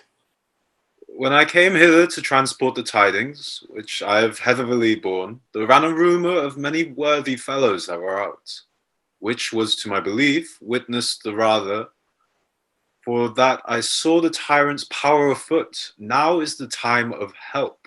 Your eye in Scotland would create soldiers, make our women fight, to doff their dire distresses. Be it their comfort, we are coming thither. Gracious England hath lent us good seaward and 10,000 men, an older and a better soldier none than Christendom gives out. Would I could answer this comfort with the like, but I have words that would be howled out in the desert air, where hearing should not latch them. And what concern they? The general cause? Or is it a fee grief due to some single breast? No mind that's honest, but in it shares some woe, though the main part pertains to you alone. If it be mine, keep it not from me. Quickly, let me have it. Let not your ears despise my tongue forever, which shall possess them with the heaviest sound that ever yet they heard. I guess at it. Your castle is surprised, your wife and babes savagely slaughtered. To relate the manner were on the quarry of those murdered dear, to add the death of you. Oh, merciful heaven! What man? Ne'er pull your hat upon your brows. Give sorrow words, the grief that does not speak whispers the o'erfraught heart and bids it break. My children too? Wife, children, servants, all that could be found. I must be from thence. My wife killed too? I have said. Be comforted. Let's make us medicines of our great revenge to cure this deadly grief. He has no children. All my pretty ones. Did you say all? Oh, how kind. All. But all my pretty chickens and their dam at one fell swoop. Dispute it like a man. Oh, I shall do so. But I must also feel it as a man. I cannot but remember such things that were most precious to me. Did heaven look on and would not take their part? Oh, sinful Macduff, they were all struck down for thee. Lord, that I am, not for their own demerits, but for mine. Fell slaughter on their souls. Oh, heaven rest them now. Be this the whetstone of your sword. Let grief convert to anger. Blunt not the heart. Enrage it. Oh, I could play the woman with my nines and braggart with my tongues, but gentle heavens, cut short all intermission, front to front. Bring thou this fiend of Scotland and myself within my sword's length, set him, and if he escape, heaven forgive him too. This tune goes manly. Come, go we to the king. Our power is ready. Our lack is nothing but our leave. Macbeth is ripe for shaking, and the powers above put on their instruments. Receive what cheer you may. The night is long that never finds the day.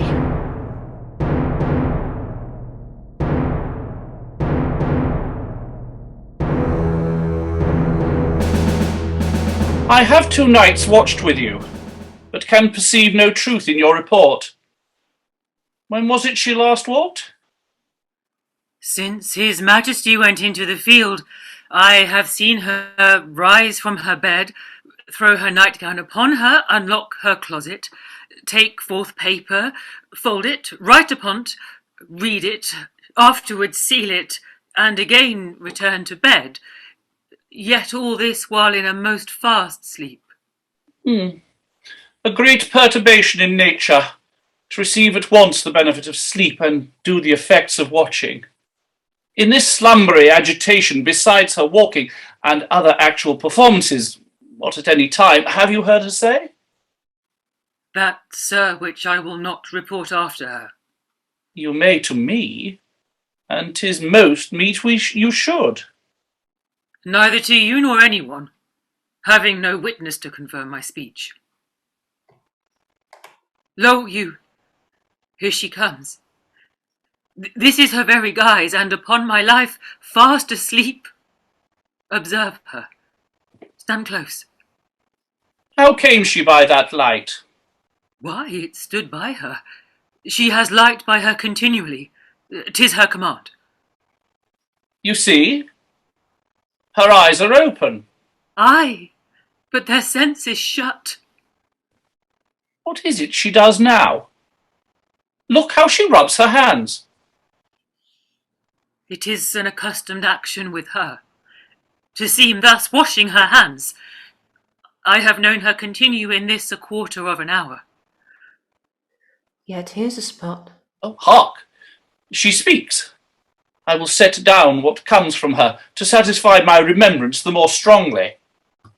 Out, damned spot. Out, I say. 1, 2. Why then, 'tis time to do it. Hell is murky. Fie, my lord, fie. A soldier and afeard? What need we fear? Who knows it, when none can call our power to account? Yet who would have thought the old man to have had so much blood in him? Do you mark that? The Thane of Fife had a wife. Where is she now? What?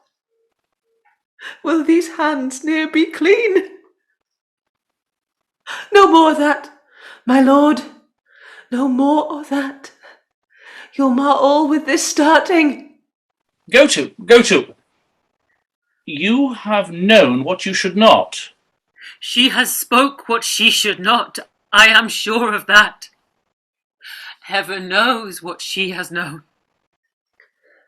Here's the smell of blood still. All the perfumes of Arabia will not sweeten this little hand. Oh! Oh! Oh! What a sigh is there? The heart is sorely charged. I would not have such a heart in my bosom for the dignity of the whole body. Well. Pray God it be, sir. This disease is beyond my practice, yet I have known those who have walked in their sleep who have died holily in their beds. Wash your hands. Put on your nightgown. Look not so pale. I tell you yet again, Banquo's buried. He cannot come out on's grave. Even so. To bed. To bed. There's knocking at the gate. Come. Come, give me your hand. What's done cannot be undone. To bed. To bed. To bed. Will she now go to bed? Directly. Foul whisperings are abroad. Unnatural deeds do breed unnatural troubles. Infected minds to their deaf pillows will discharge their secrets. More needs she the divine than the physician. God forgive us all. Look after her. Remove her from the means of all annoyance, and still keep eyes upon her. So, good night. My mind she has mated, and amazed my sight. I think, but dare not speak. Good night, dear doctor.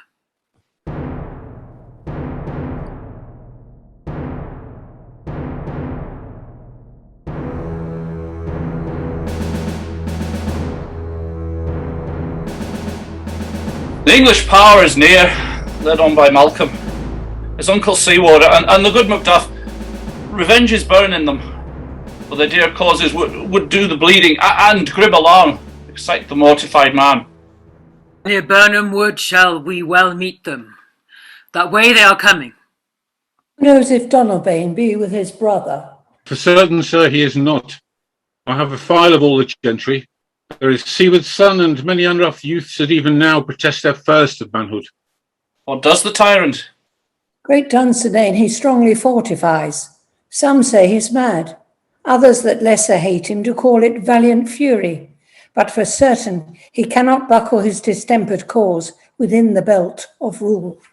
Now does he feel his secret murders sticking on his hands.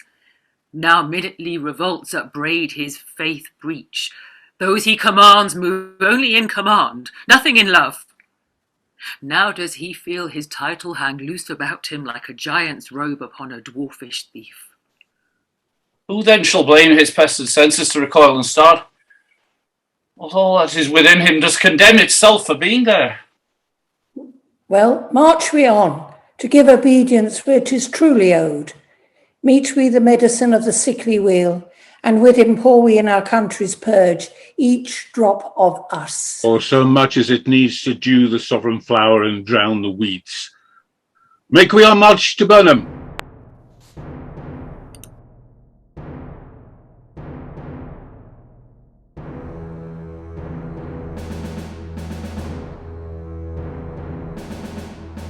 Bring me no more reports.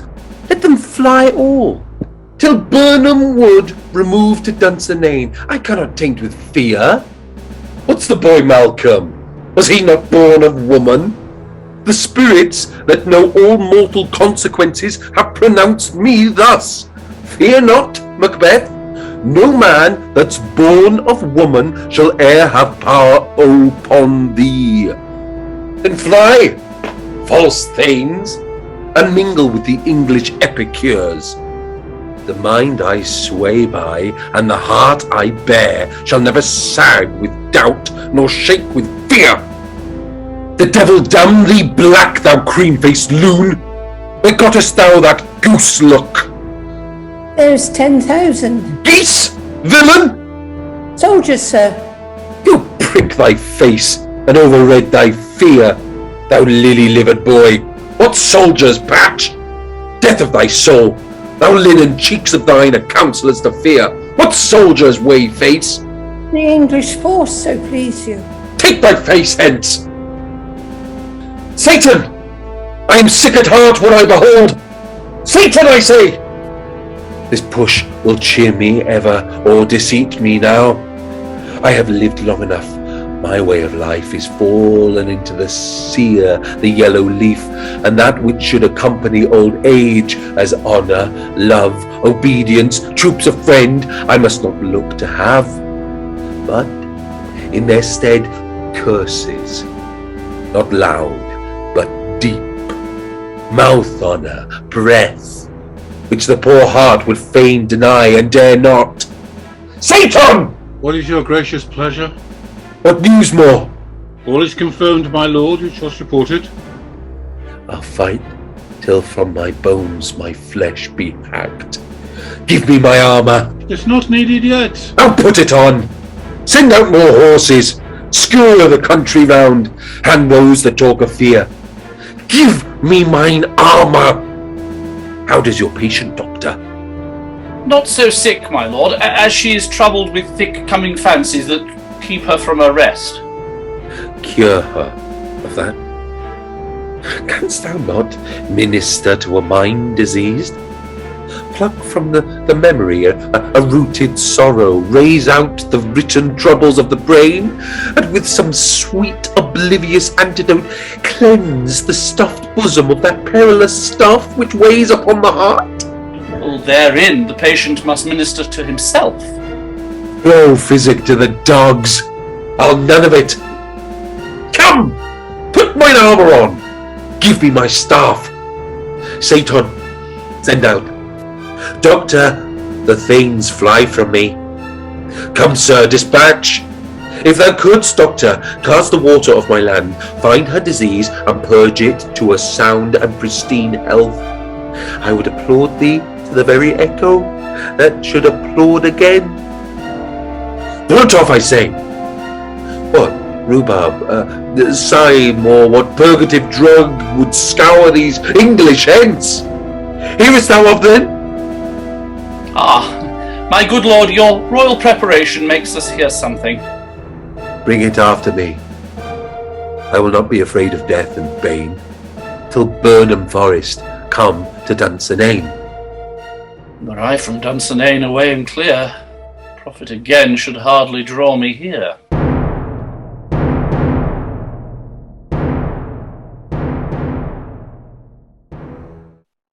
Cousins, I hope the days are near at hand that Chambers will be safe. We doubt it not, then. What wood is this before us? The wood of Burnham. Let every soldier hew him down a bough, and bear it before him. Thereby shall we shadow the numbers of our host, and make discovery, ere in report of us. It shall be done. We learn no other but the confident tyrant keeps still in Dunsinane, and will endure our setting down before it. 'Tis his main hope, for where there is advantage to be given, both more and less have been given him the revolt. None serve with him but constrained things whose hearts are absent too. Let our just censures attend the true event, and put we on industrious soldiership. The time approaches that will with due decision make us know what we shall say we have and what we owe. Thoughts speculative their unsure hopes relate, but certain issues stroke must arbitrate. Towards which we advance the war,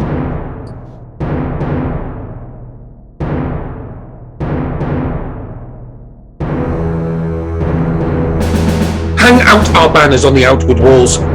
The cry is still, they come. Our castle's strength will laugh a siege to scorn. Here let them lie, till famine and the ague eat them up. Were they not forced with those that should be ours? We might have met them dareful, beard to beard, and beat them backward home. What was that noise? It's the cry of women, my good lord. I have almost forgot the taste of fears. The time has been, my senses would have cooled to hear a night shriek, and my fell of hair would at a dismal treatise rouse and stir as life were in it. I have supped full with horrors. Direness, familiar to my slaughterous thoughts, cannot once start me. Wherefore was that cry? The Queen, my lord, is dead. She should have died hereafter. There would have been a time for such a word. Tomorrow, and tomorrow, and tomorrow creeps in this petty pace from day to day, to the last syllable of recorded time. And all our yesterdays have lighted fools the way to dusty death. Out, out, brief candle. Life's but a walking shadow, a poor player that struts and frets his hour upon the stage, and then is heard no more. It is a tale told by an idiot, full of sound and fury, signifying nothing. Thou comest to use thy tongue? Thy story quickly. Gracious my lord, I should report that which I say I saw, but know not how to do it. Well, say, sir. As I did stand my watch upon the hill, I looked towards Burnham, and anon methought the wood began to move. Liar and slave! Let me endure your wrath, if it be not so.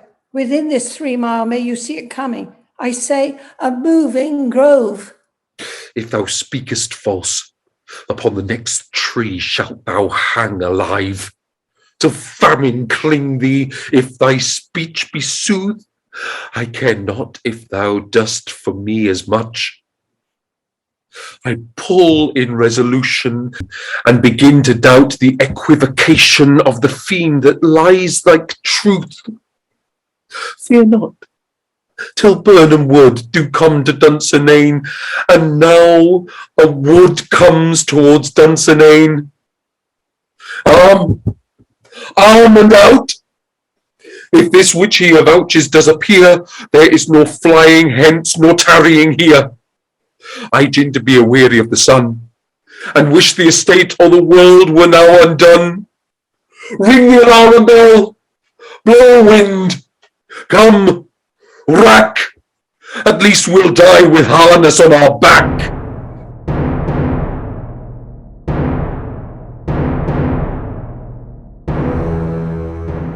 Now, near enough.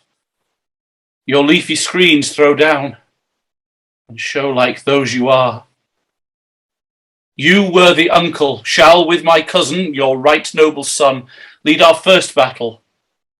Worthy Macduff and we shall take upon what else remains to do, according to our order. Fare you well. Do we but find the tyrant's power tonight, let us be beaten, if we cannot fight. Make all our trumpets speak. Give them all breath, those clamorous harbingers of blood and death.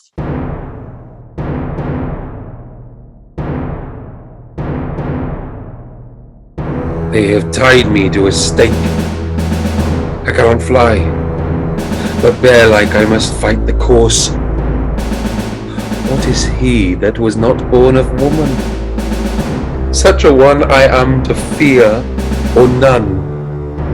What is thy name? Thou'lt be afraid to hear it. No, though thou callest thyself a hotter name than any is in hell.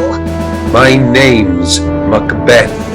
The devil himself could not pronounce a title more hateful to mine ear. No, nor more fearful. Thou liest, abhorred tyrant! With my sword I'll prove the lie thou speakest!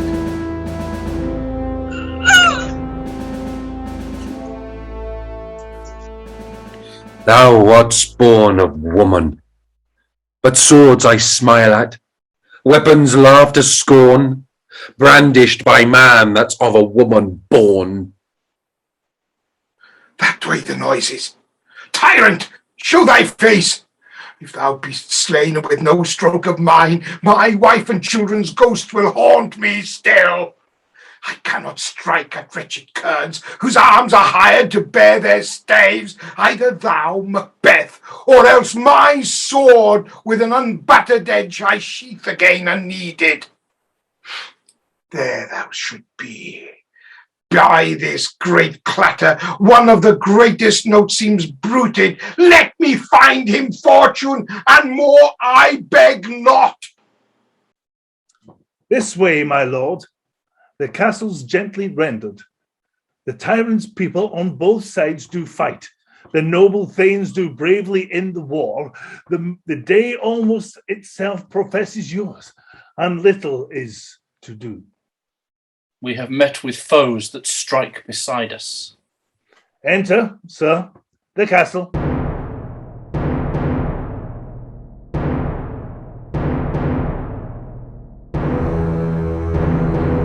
Why should I play the Roman fool and die on mine own sword, whilst I see lives, the gashes do better upon them? Turn, hellhound, turn. Of all men else I have avoided thee, but get thee back. My soul is too much charged with blood of thine already. I have no words. My voice is in my sword, thou bloodier villain than terms can give thee out. Thou losest labour. As easy mayest thou the entrenchant air with thy keen sword impress as make me bleed. Let fall thy blade on venerable crests. I bear a charmed life which must not yield to one of woman born. Oh, despair thy charm, and let the angel whom thou still hast served tell thee, Macduff was from his mother's womb untimely ripped. Cursed be that tongue that tells me so, for it hath cowed my better part of man. And be these juggling fiends no more believed, that palter with us in a double sense, that keep the word of promise to our ear, and break it to our hope. I'll not fight with thee. Coward, and live to be the show and gaze all the time. We'll have thee, as our rarer monsters are, painted on a pole and under it. Here may you see the tyrant. I will not yield. To kiss the ground before young Malcolm's feet, and to be baited with the rabble's curse through Burnham Wood we come to Dunsinane, and thou opposed, being of no woman born. Yet I will try the last. Before my body I throw my warlike shield. Lay on, Macduff, and damned be him that first cries, hold, enough!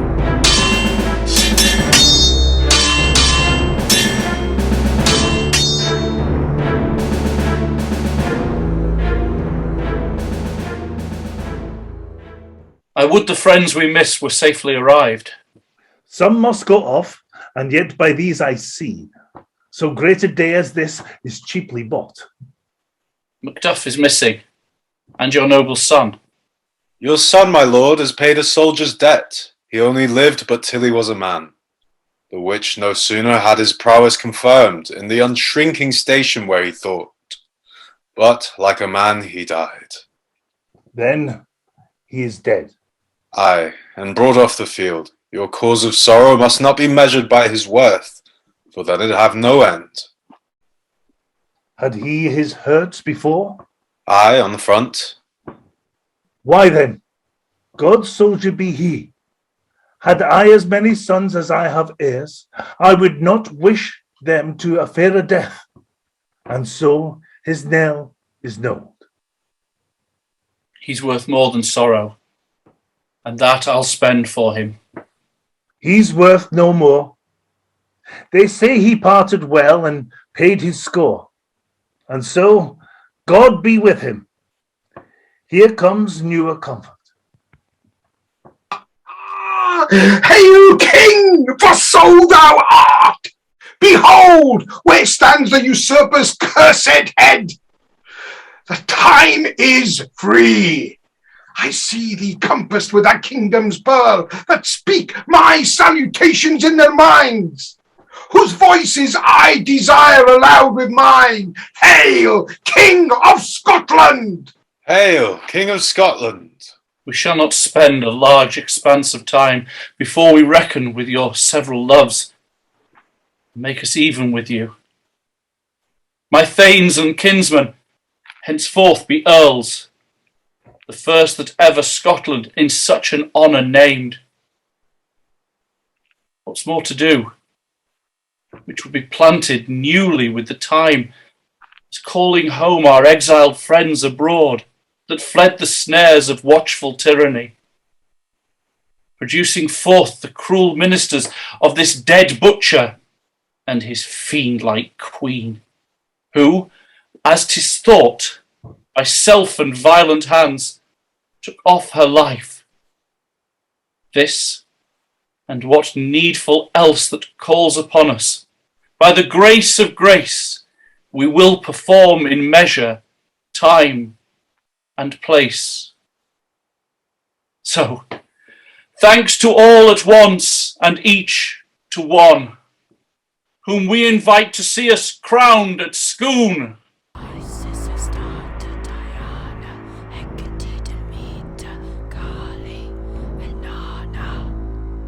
Sister star to Diana, Hecate to meet the Kali in our now. My sister star to Diana, Hecate to meet the Kali in our now. My sister star to Diana, Hecate to meet the Kali in our now.